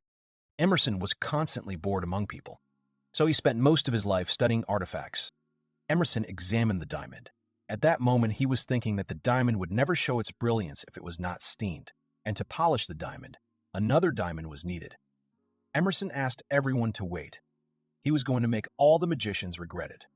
He was planning to make the whole world revolve around him. Unfortunately, Emerson was not that strong. No matter how talented a person he was, it was absolutely impossible for one magician to completely change the world. Emerson wondered what he had to do to change the world. He was very angry. Emerson understood that it didn't matter how talented or intelligent a person was. As long as he met his equal, he was an unpolished piece of rock. Emerson understood that he was no exception. No matter how hard Emerson tried, he could not find anyone who was his equal. Neither in the association, nor in the Academy of Arsula. When Emerson checked his entrance exam results, he noticed something strange. That day, an unexpected turn of events occurred for Emerson. Appeared who was able to perfectly solve the last theorem of Topornik. Emerson recognized his name immediately. Emerson was amazed that Abel could give a detailed description of how to improve the theorem. He immediately realized that Abel was an unusual student. Emerson wanted to know who Abel was. Emerson believed that if he could find out who Abel was, he would surely be able to achieve even greater heights. Emerson walked down the street and thought that the fight between the wizards and Abel should have ended by now. Emerson believed that no matter how strong Abel was, he was still just a boy who could not defeat the wizards he sent to him. Photos of wizards. Emerson was curious to see how far Abel would go to defeat professional wizards named Storm Bardo and Enchanting Missy. The teacher wondered what the outcome would be between the boy wonder and the best magicians in the world. Emerson chuckled as he couldn't wait to see the results. Emerson opened the door to his office and walked in. The man was very surprised to see Abel sitting at his desk. Abel sat and drank tea. He crossed his legs and apologized to the teacher for the intrusion. Emerson asked what all this meant. He wanted to know how the guy got into his office. He said that his office was protected by a magical barrier. Abel sighed and asked if his office was really protected by a magical barrier.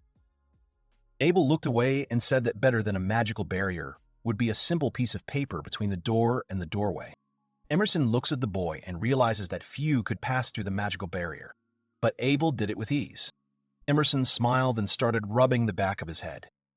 He decided that he couldn't panic right now. He says that he's very sorry that the barrier didn't stop Abel. Emerson comes closer to the guy and asks why he came to his office. He suggests getting straight to the point. Abel puts his cup down and demands that Emerson stop following him. He then looks at Emerson and notices that he is adjusting his glasses. The teacher asks what the guy is talking about. Abel asks the man to stop pretending. He says that his friends told him everything. Emerson's eyes widen in surprise. Emerson couldn't believe what the wizards told him because they were professionals. He didn't think they were capable of losing to anyone. The man suggests that Abel used mind control magic on them. Emerson asks what will happen if he refuses to stop following Abel. Abel looked at the man seriously, and Emerson grinned. Abel instantly becomes very gloomy and says that he will deal with the teacher. Emerson asks what this means. Abel becomes calm again and sips his tea from his cup. Emerson smiles and says that he lost this time, so he will fulfill Abel's request. Abel gets up from his chair and says that in that case, he will go. The man stops him and asks if he can ask him a question. He wants to know what Abel's goal is. Abel says his goal is to live like an ordinary student. Emerson's eyes widen in surprise. Then, the man laughs. He asks if Abel is telling the truth. He claims that the guy's strength is something every person dreams of. He convinces the guy that if he wanted, they could change the whole world together with strength. Abel looks at his cup and asks the man again. Then he puts the cup on the table and says he is not interested. Abel leaves the office, and Emerson hears the door slam and falls to his knees. He was struck by an incredible thirst for murder. Emerson had met many geniuses in many different cities, but Abel was very different from them. Emerson stood up from the floor. He laughed because Abel was incredible compared to all of them. The man put his hands on the table. He was very interested. Emerson decided that someday he would definitely surpass Abel. Eliza took a shower and thought about her and Abel's walk in the capital city. As the girl got out of the shower, she thought that her day had gone wonderfully. The girl liked the fact that Abel was very nice and smiled during their walk. Then the girl falls onto the bed and sighs. She thought she was a little stupid. She wondered how to find out who he really was. The girl rolled over. She understood that everyone thought Abel was an unusual guy. That's why she was curious about who he was and why he had such incredible strength. Eliza was upset that even after their meeting, the gap between them had not narrowed at all. Then the girl looked at the toy that the guy got for her. She took James and hugged him. She was curious about what the guy was doing at the moment. Eliza's eyes widened suddenly and she rose from the bed. She felt something strange. The girl hugged the toy and thought about why she wanted to see the guy immediately. Suddenly, the girl remembers that she did not thank the guy for James. She reached for her briefcase and took out the rules of the academy. Eliza read that visiting the rooms of the opposite sex was prohibited. She was pleased that in case of emergency, this rule could be avoided. The girl jumped up and realized that in that case, everything was fine. He decided that this was the very case when she could go and thank him. The girl looked out of her room. She didn't see anyone in the hallway, so she decided to continue looking for Abel's room. Eliza knew that in the first-year student dormitory, boys lived on the first and second floors, and girls on the third and fourth floors. The only problem was that the teachers also lived on the third floor. The girl realized that going up the stairs was not the best idea. Eliza realized that there was no other way out. She decided to risk going down by jumping out of the window. Eliza managed to jump up the tree and climb down it.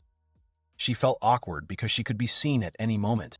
The girl went down to the right floor, assuming that Abel should be somewhere nearby. Eliza saw the open door. She went to it and saw Lilith, who was sitting next to Abel. The girl did not understand what the teacher was doing in Abel's room. Lilith at that time was asking how Abel's day went.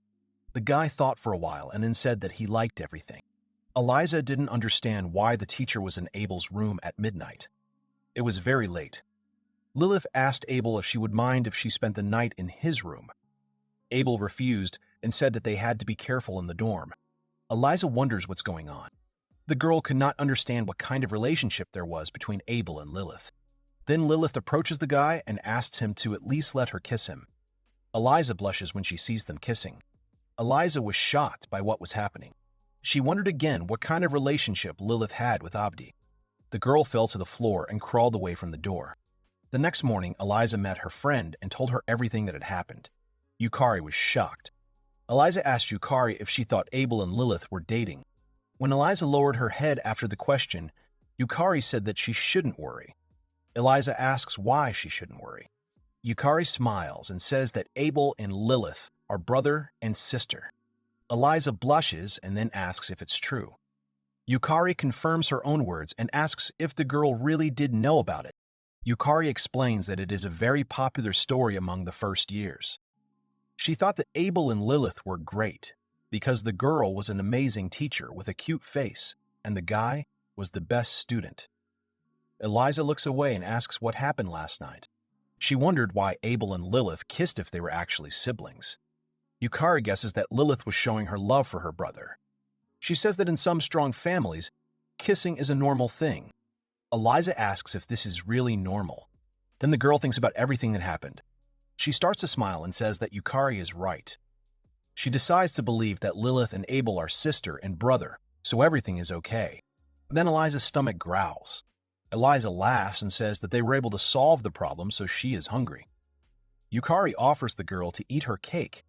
She says that she ordered 2 dishes that Eliza might like. Eliza says that she loves Yukari very much. Eliza takes the plate of cake and thanks Yukari. She says that they have come a long way to get here. Eliza says that she has not yet decided whether she likes this strawberry cake or not. She mentions that chocolate cake has been very popular lately. Yukari listens attentively to the girl as she talks about cakes. She was confident that her friend would be able to overcome all the obstacles that would come between her and Abel. The students watched Abel, who was on the treadmill for an hour. They could not believe that he could do physical labor for so long. Abel noticed that despite the fact that it was a day off, There were almost no people in the gym. Suddenly, Abel heard a scream. Ted ran into the hall and was glad to find his teacher. Ted approaches Abel and says he has been looking for him for a long time. He asks if Abel was really at the gym the whole time. He wonders why the guy didn't invite him along.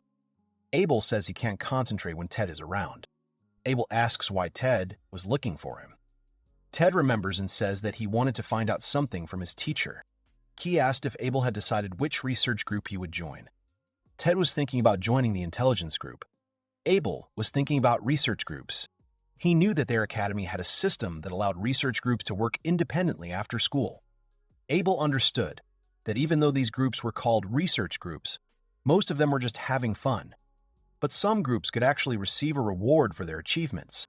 Abel says he hasn't decided what he wants to join yet. He wasn't interested. He asks if Ted wanted to know anything else. Abel believes the most effective way to do magical research is to do it alone. Ted asks the guy not to say that, as it was a great opportunity. He convinces Abel that he will be able to find something interesting. Abel wonders if it's true that most research groups are for fun is just a stereotype. It was hard for Abel to know if it was true or not without seeing it with his own eyes. That's why he finally agrees to go and see. Abel and Ted walk through a huge number of different tables with representatives of the research groups. Ted was amazed at how much there was on the site. There was a girl standing to the side asking who was interested in the dragon riding research group. One of the boys was asking the students to join their hunting group. Next to them was the restoration magic research group. Abel thought that it all looked very much like a festival. Suddenly, someone approached Ted and asked if a guy had a minute. Ted was scared. He noticed the magical armor on the stranger, and then asked what he wanted from him. The guy in the magical armor apologized for scaring him. He said that he was wearing the armor that they use in matches. The guy gave his name as Seagull. He wanted to know if Ted had any interest in armored combat. Segal says that a talented student like Ted could become one of them. Ted asks what armored battles the guy is talking about. Segal explains that it is a ball game in which a person wears magical armor. Segal says that the game is quite difficult because it requires a lot of physical training. He says that it is somewhat similar to hand-to-hand combat. Ted thinks. He says he's not into sports, but he thinks it's something equals interesting. Ted points to Abel and asks if they can both get in on this. Siegel looks at Abel, confused.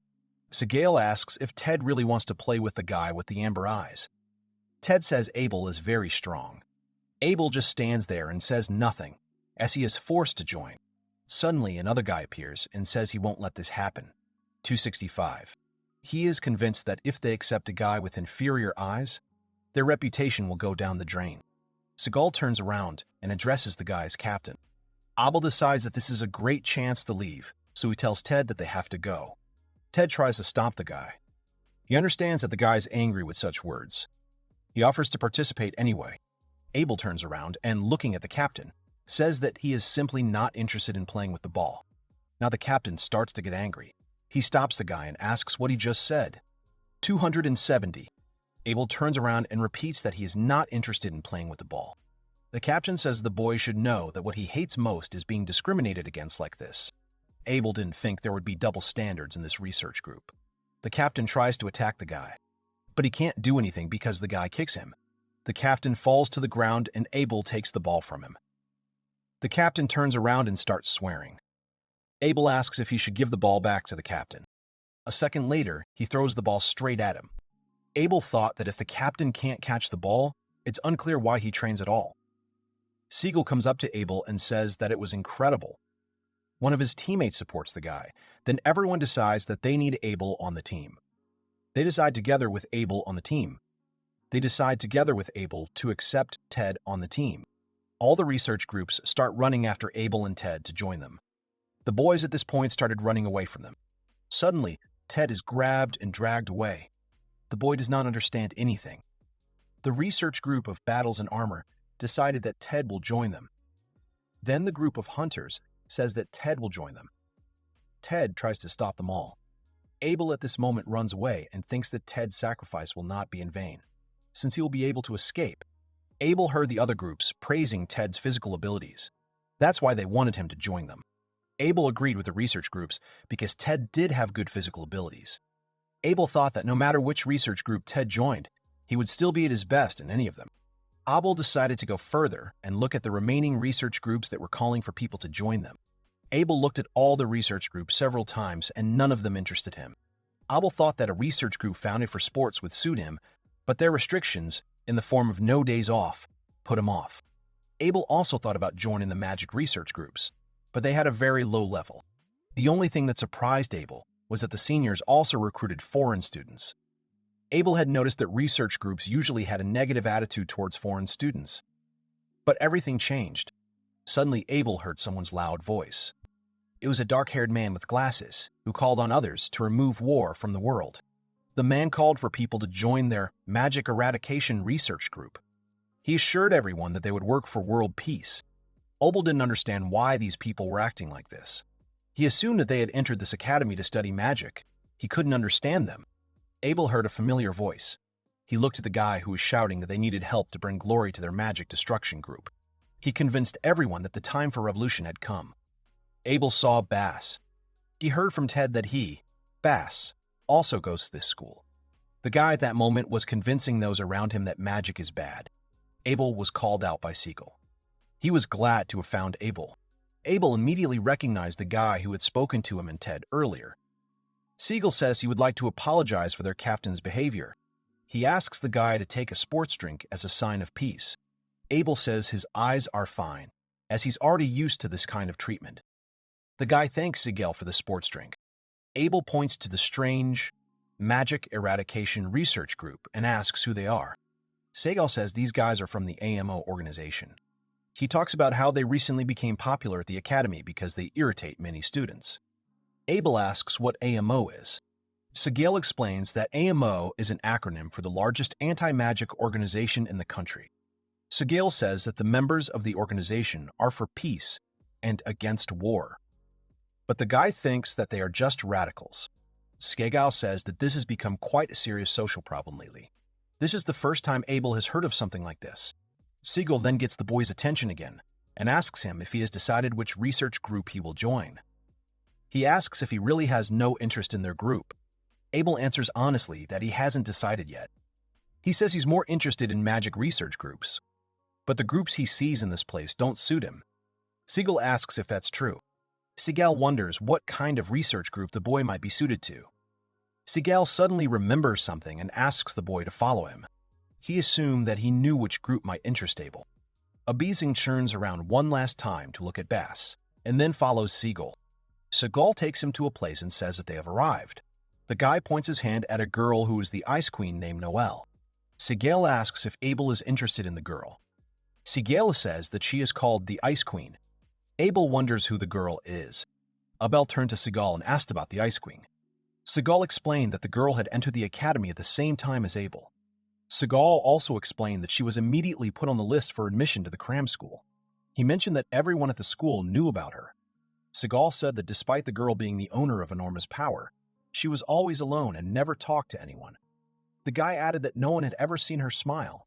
He said that this is how she got her nickname Ice Queen. Ice Queen. Siegel smiles and says that Abel will definitely be able to make friends with the girl. The guy says that everything is clear to him. Abel looks at the girl and thinks that she is about the same level as Eliza. He suggests that she might even be stronger. Siegel waves to the guy and tells him it's time for him to go. Abel says goodbye to him and thanks him for his help. Abel turns to the girl. Abel approaches Noelle. He notices that the girl has blue eyes. He assumes that they undoubtedly played a role in her gaining the title of Ice Queen. Abel asks Noelle if she can spare him some time. The girl ignores the guy. He calls the girl again, and after a few minutes, she finally answers him. Abel says that he is interested in the Ancient Magic Research Group. He convinces her that he has come to learn a little more about this research group. Noelle approaches the boy and hands him a cube. She says that first he will have to solve a riddle. Abel looks at the cube and realizes that it is a magical labyrinth. It seems fragile to him. Abel knew that the magic cube was designed to assess the ability to decipher magic. The guy looked at the cube and assumed that the girl had not bought it, but had made it with her own hands. Abel solves the riddle in a few seconds and hands the cube to the girl. Noelle looks at Abel in amazement. Noelle thinks Abel broke the cube. The guy says he just solved it. Noelle asks if the guy is lying. She said that no matter how capable a person might be, it would still take him at least an hour to solve it. Noel looks thoughtfully at the cube. Abel thinks that the girl is showing her not-so-good side. Abel says that in any case, a promise is a promise. He asks her to tell him about her research group. Noel looks at the guy seriously and agrees. She gets up from her seat and asks him to follow her. Abel followed Noel. He saw a sign that said regular students were not allowed in. The guy asked if they could be in that place. Noel remained silent. Then they approached the statue, and the girl said that they were there. She turned around and asked the guy to wait a few seconds. The guy notices that the girl is using the keystone. Suddenly, he sees how she opens a secret passage. Noel walks inside and welcomes the boy to her research group. Abel doesn't see any other students. Noel walks up to the table and says there are no other students. She explains that the only person who has ever been in this study group is herself. Abel realized that the magical labyrinth acted as an entrance exam. Abel went to the bookcase and noticed one very interesting book. He noticed that the book was about 50 years old. He had not found anything like it in the bookstores in the entire city. The guy remembers that the oldest book he found was only 100 years old.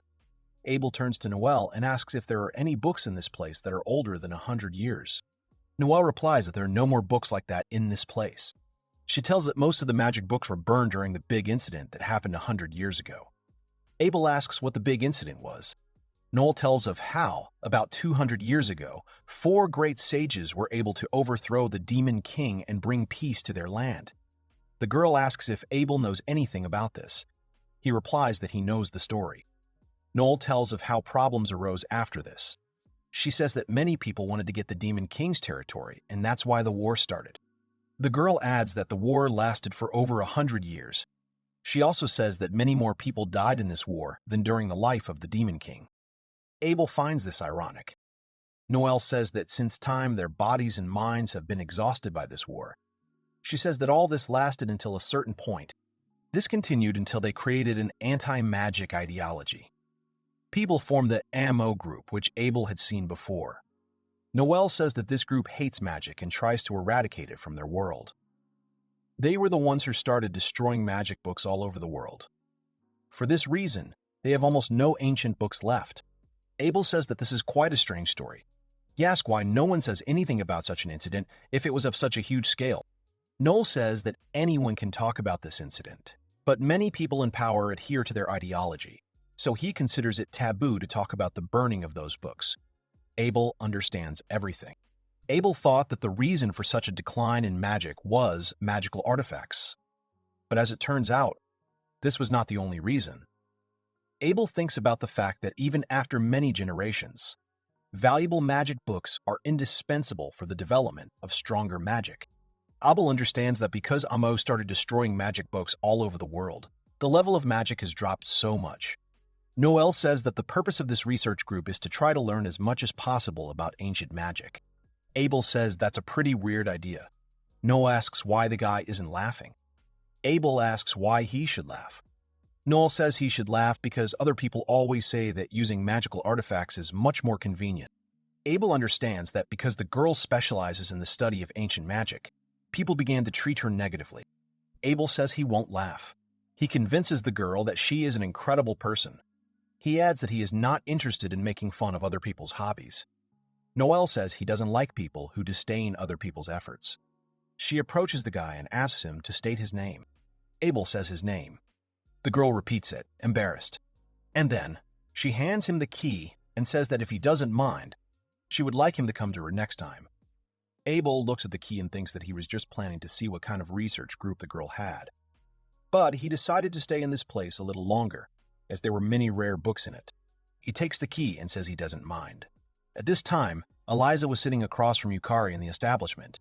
She felt something unpleasant. Ted lay on the desk next to Abel. He was glad that the lesson was over. Abel and Ted get up and move towards the exit. Ted waves to his teacher and says that they will see each other in the next classes. Ted says that he wants to visit one more study group. His hands are shaking at this point.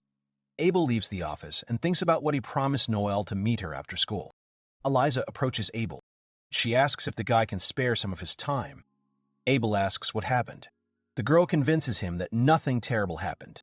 She just wanted to know which research group the boy had decided to join. Abel remembers that he has not yet officially joined the Ancient Magic Research Group. The guy says that he has not yet decided which research group to join. Eliza asks if the guy wants to join a research group she has her eye on. The girl hands the boy a piece of paper and asks if he would like to visit this research group with her. Abel looks at the paper carefully and realizes that it is a brochure for the Dragon Riding Research Group. The boy thinks that it has been a long time since he last rode a dragon. Abel agrees and says that he wouldn't mind keeping the girl company. Eliza's mouth drops open in surprise. She asks if the guy really agrees. Then the girl runs away and reminds Abel of what he promised. Abel looked at the girl and thought that she was as cheerful as always. Abel comes down the stairs and meets Emerson. He asks him what he is doing near a research group that was studying magic. Emerson says that it is a huge coincidence. He pretends to be very surprised by their meeting. Abel feels like Emerson has stopped following him. He assumes that the man is following Noel. Emerson tells the boy that he doesn't need to be so wary of him. He says that he's merely an advisor to a research group, studying ancient magic. It is for this reason that he sometimes comes to this place. Emerson asks what the guy is doing near this research group. Abel says nothing special worth mentioning. He says he is just fulfilling a promise he made to Noel. Emerson asks if this is true. He suggests that Noel was able to interest the guy. Emerson says that such an opportunity rarely comes up, so he decides to tell the guy about the girl. Emerson explains that Noel is an ordinary student who received a personal recommendation from the principal. The man claims that she is superior in her abilities to most teachers. He also mentions that the girl is exempt from all classes because they do not meet her requirements. That's why she was sitting in the library, where rare books are collected. Abel remembers that he really didn't see the girl at any of the classes. He understands that Emerson is telling the truth. Emerson smiles and says that sometimes great talent turns people off. The man assumes that the girl needs a friend who will be her equal in abilities. Emerson chuckles, then says he doesn't know if Abel's abilities will be much greater than Noel's. Emerson asks what Abel thinks about that. He says he has a special right to excuse students from classes. Abel says that he doesn't need it, which leaves the man stunned. Abel says that his goal is a peaceful school life. He goes further and tries to enter the research group's rooms. Emerson says that Abel still doesn't understand something. He says that the moment Abel spoke to the girl, his wish for a peaceful school life became just a dream. Noel sees Abel and immediately approaches him. She says that she's been waiting for a guy for a long time. Abel thought that the girl at the moment somehow resembles a dog. Noel picks up a book and says that she wanted to show the guy something. She says that she took the book from home. Abel asks what book the girl is holding. Noel tells her it is the Akashic Records. He says that is what her family calls the book. Abel has heard of this book. He remembers that more than 100 years ago, there were many battles over this book. The boy heard that if a person can learn all the spells stored in this book, he will be able to rule the whole world. Abel thought it would be an understatement to simply call the book a disaster. Abel asks Noel why she brought such a dangerous thing. The girl said she brought it because Abel said he was looking for a book that would be older than 200 years. Abel didn't quite mean it that way. Abel thinks that the girl might be from a royal family, since she has such a valuable book. Noel blushes and asks what she did wrong. Abel reassures her that everything is fine. He asks if he can look at the book. Noel hands the boy a book. She says that she will make an exception for Abel and show him the treasures. Abel sees that the girl is using a cursed magic book that can distort history itself. He wonders what was in this book. Abel opens the book and notices that each magic formula is written in great detail. Abel won't be able to read everything since the book is burnt, so the text is damaged in some places. But the guy still notices that it is written at a high level. Abel thinks that 200 years ago, only he could have written a book with such advanced magical formulas. The guy then reads to the end and notices a signature at the bottom that was intended for a man named Daytona. Abel asks if the girl inherited this book from her ancestors. The girl says she found it in her home warehouse. Noel thinks that this book was given to her ancestors by an incredible magician whom they admired. The girl asks how Abel knows about this. Everything becomes clear to Abel. He thinks that at some point something unusual really did happen. Abel remembers a girl who sat in front of him and asked if he had fulfilled her promise. The guy then replied that he had almost fulfilled it. After Abel and the heroes defeated the Demon King of Twilight, their group spent their last days fighting the remnants of his army. That day, Abel promised Daytona that he would give her the book he wrote. The girl thanked him. Abel asked the girl why she wanted the book so badly. He told her then that it was a guide for black and gray eyes, so it was useless for blue ones. The girl turned to Abel and said that she was sure that the next generation would consider him the greatest wizard. She smiled at the boy and said that she just wanted to leave a memory of the greatest magician of all time. Then Abel asked what the real reason was. The girl replied that she was actually doing all this for the money. The girl was sure that she would be able to sell the magic book written by Abel for good money. Abel then thought that the girl had not changed at all. He understood that, although she was a magician, the experience of a merchant could not simply disappear. Abel remembered that the book contained magic formulas that he had found during his research into rebirth magic. In any case, Abel would have told the girl more if she wanted to read the book herself. The girl says that since the guy gave her the book, he should sign it for her. She says that this way, the value of the book will increase. Abel assumed that the girl leaves him no choice. The guy then signs the book and returns it to the girl. She looks at the signature and sees that the guy signed the book for the girl. She immediately asks why he wrote her name. The guy laughs and asks the girl to take care of it. She was embarrassed. Abel was surprised that the girl actually cared about the book and passed it on to her descendants. Then Abel thinks about how his book has been in the hands of many people, and in the end, it has even unleashed many conflicts. Abel remembers that Daytona was a woman with a strong sense of responsibility. He thought it took a lot of effort to get her back. Noel noticed Abel's thoughtful look and asked what happened. The guy answered that everything was fine. He said that he just remembered something about the past. Now, when the boy looked at the book, he thought that it looked terrible. Many years had passed since he wrote it, and he had become stronger. Noel suddenly says that this can't be happening. Abel assumes that she has realized who the guy really is. Wanneer Riles in the Sennington Quapator is Benedict Quebec was to matter of Dan Martian, so that is we are art first one of the 6 the sits. Since it was written using the Nation language, the boy also did to count the level of modern magic, the level of what I'd imagine. The level was too low, put the too low, so that the person that the cades that the ticket that said could carry it how red core card corkinate. Abel apologized to the girl and said that he would answer all her questions later. He says that if he starts explaining everything to her, it will drag on until the morning. The girl understands everything. Abel sits down on a chair and asks the girl not to make such a pitiful face. He says that next time he will teach the girl to read this book. She asks if it is true. Abel confirms his own words and says that he will do it as soon as he finishes reading his books. Abel notices that Noelle is blushing and says that she is very happy. At this moment, Abel turns to Daytona and thinks about the fact that he made a not very reasonable promise to one of her heirs. Abel and Eliza attended an event for a dragon riding research group. They were not impressed by the welcome. Abel already regretted agreeing to go with Eliza to the meeting of the research group that was engaged in dragon riding. Abel looked at the members of the research group and saw that they were all dressed in coquettish costumes. He also felt a strong scent of perfume coming from them. The guy was no longer sure that they could fly on dragons. Abel recalled that 200 years ago, caring for dragons was an unimaginably difficult task. Since dragons are very active and voracious, they are also quite smart, and therefore could escape if precautions are not taken. Abel thought that none of the participants were able to cope with the dragon. At that moment, Eliza apologized to Abel. She didn't know what this group would be like. One of the students wanted to ask a question. One of the leaders of the research team listened to her attentively. The girl asked what was the difference between their research team and the research team of the Dragon Riders. The head of the research team says that's a good question. He starts to explain that they have different views on what they do. The guy says that their main goal is to have as much fun as possible. He convinces that this is the reason why there is nothing complicated in their research group. He says that everyone in this place can enjoy what they want to do. They do not care whether the members of this research group can fly dragons. Abel understood why there is such a condescending attitude in this research group. Abel was still surprised by how all the participants use the dragons for entertainment purposes.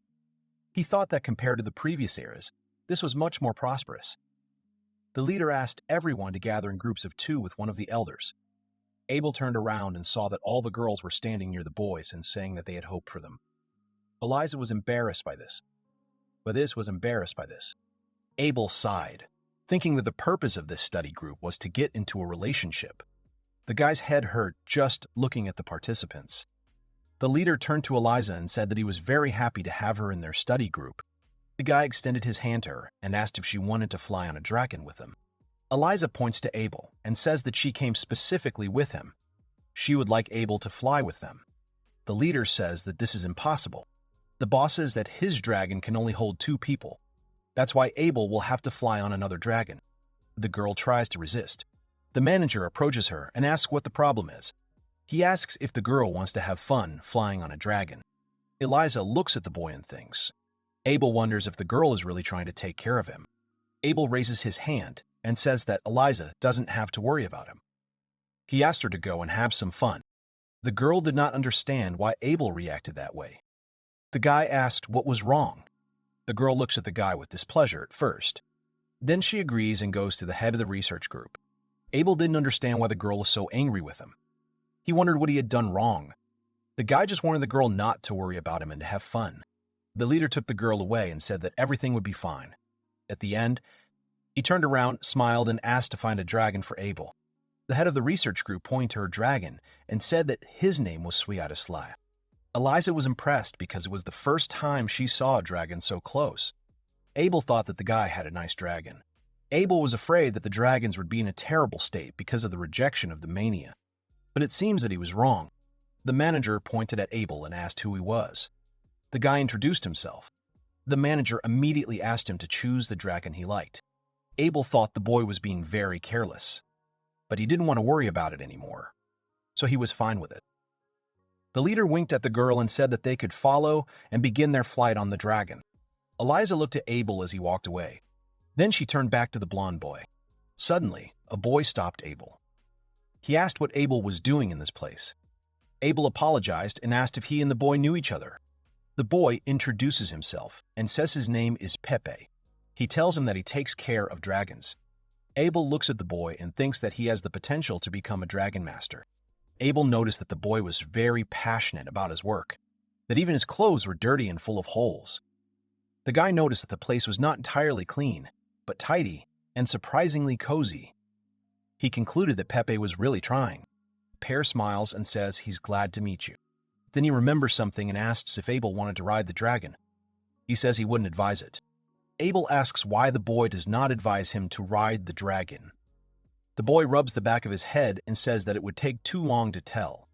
So he decides to show everything. The boy leads Abel to the dragon. Abel sees a big and strong dragon. He thinks it is rare to meet such a dragon. Abel says the dragon looks good. He asks if such a dragon should not be given to the royal family. Pepe says that this dragon is not so special.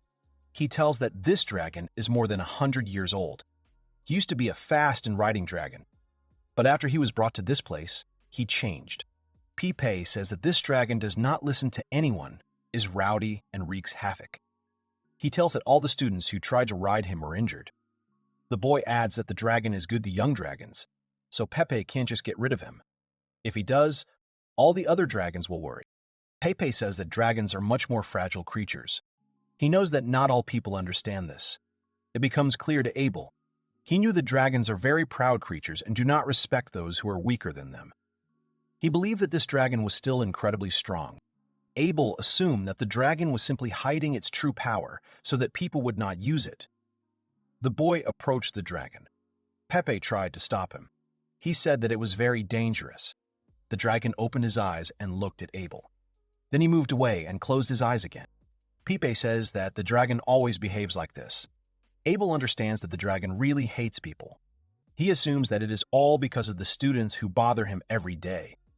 But he is still convinced that the dragon has not completely lost trust in people. Abel knew that powerful dragons were very picky about who they allowed to fly on them. Abel raised his hand and cast a spell to make the dragon obey his commands. The dragon suddenly opened his eyes and growled. Abel understood that the dragon's fighting spirit was much greater than the boy had hoped for. This was approximately what he had expected from the once famous dragon. Pepe looks at the dragon with admiration. He says that the dragon is incredible, and that it is the first time he has seen one like this. Abel approaches a dragon named Leo and pets him. Pepe asks who Abel is. He is amazed that the dragon approached him without any hesitation. Abel mounts the dragon and says that there is nothing special or impressive about him. He calls himself just an ordinary student. Then the guy takes off on the dragon. At this time, Eliza was flying on a dragon with the leader. She looked around and thought that the views were simply incredible. From the height of the dragon's flight, the houses seemed very small to her. The girl closes her eyes and thinks that it would be better if she flew with Abel. The manager turned around and asked what was bothering Eliza. The girl says that she doesn't feel very well and asks the guy to take a short break and rest near the rock they were flying past. The research team leader and Eliza landed near the cliff. They decided to have a snack. While the girl was sitting and drinking tea, she thought about how this place could only be reached with the help of a dragon. The manager comes up to Eliza and says that enjoying such a view is really very exciting. He asks if the girl would like a bun. Eliza agrees and reaches for the bun. She thanks the guy. Suddenly, the girl relaxes her grip and drops the bun. She asks what's going on. Eliza loses feeling in her body and falls to the ground. The guy says that he knew that the girl was weak. The guy says that the substance he added to the girl's tea worked very quickly. Eliza tries to use magic and throws a fireball at the guy, but he easily stops it with his hand. Eliza looks at the guy in amazement and he starts laughing. He asks if the girl really thought she could hurt him with such a weak attack. Eliza again throws several fireballs towards the young man, but he easily dodges them all. The guy asks if the girl knows that the accuracy of magic without magical artifacts depends on the emotional state of her person. The boy approaches Eliza and says that she must be punished for her disobedience. At this moment, the girl asks Abel to save her. Meanwhile, Abel flies on a dragon. The guy asks who she is talking about. Then he remembers the guy with the lower eyes. The guy says that the dragon he allowed Abel to ride is perfect for him, as he is very proud and will not allow himself to be ridden. The boy assumes that the dragon has already thrown Abel off its back. He thinks that the boy is finished. Eliza can't believe it. The guy asks the girl to forget about Abel. He says that the girl should enjoy the time spent with him. He says that if the girl doesn't relax, he will continue to treat her badly.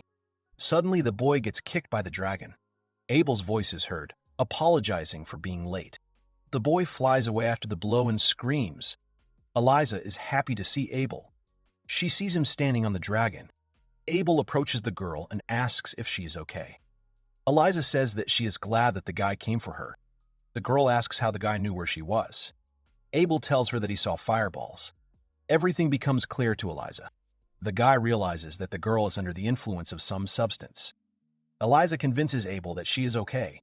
She asks the guy to follow the head of the research group. At this time, the boy was crawling and screaming, speaking negatively about Abel.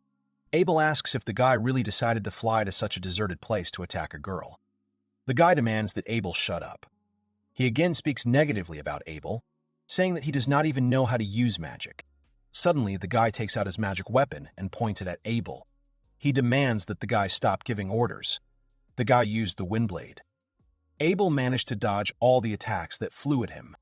Abel believed that there was nothing easier than to evade the magic of a student who was completely dependent on his artifact. Abel approached the boy and struck him.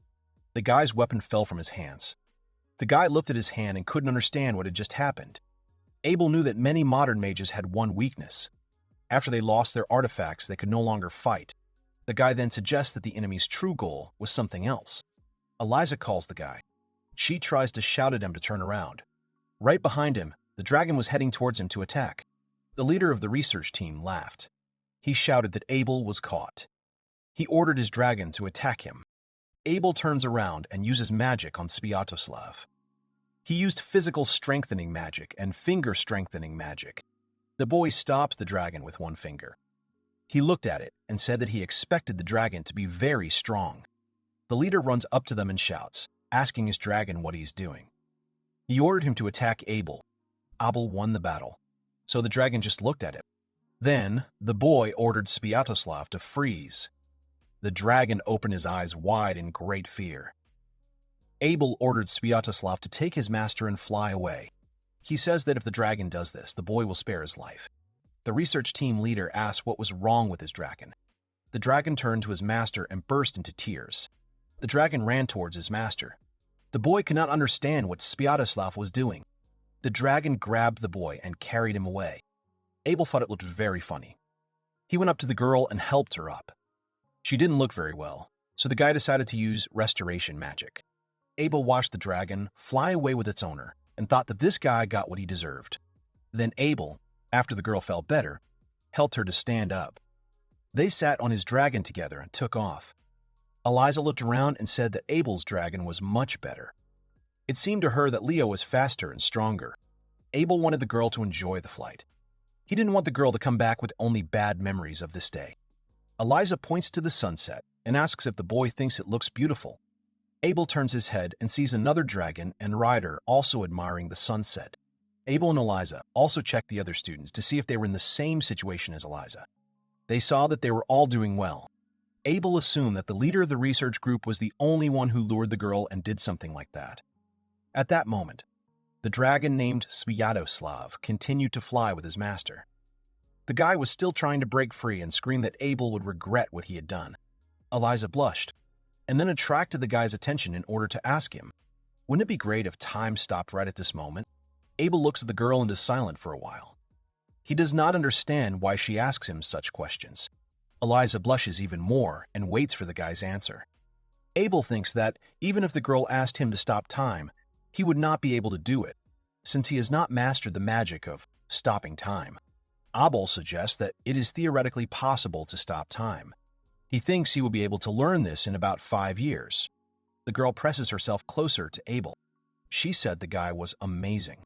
Abel remained silent for a while. He did not understand why the girl was behaving so strangely. Abel closed his eyes and asked the girl not to say such words that could easily make the guy misunderstand everything. Abel had long ago noticed Eliza's peculiarity, with the help of which she could mislead people. The guy opened his eyes and turned to the girl. He tells her that he wants to show one research group. At this point, Eliza realizes that the guy hasn't understood anything. She thinks he's stupid when it comes to romantic relationships.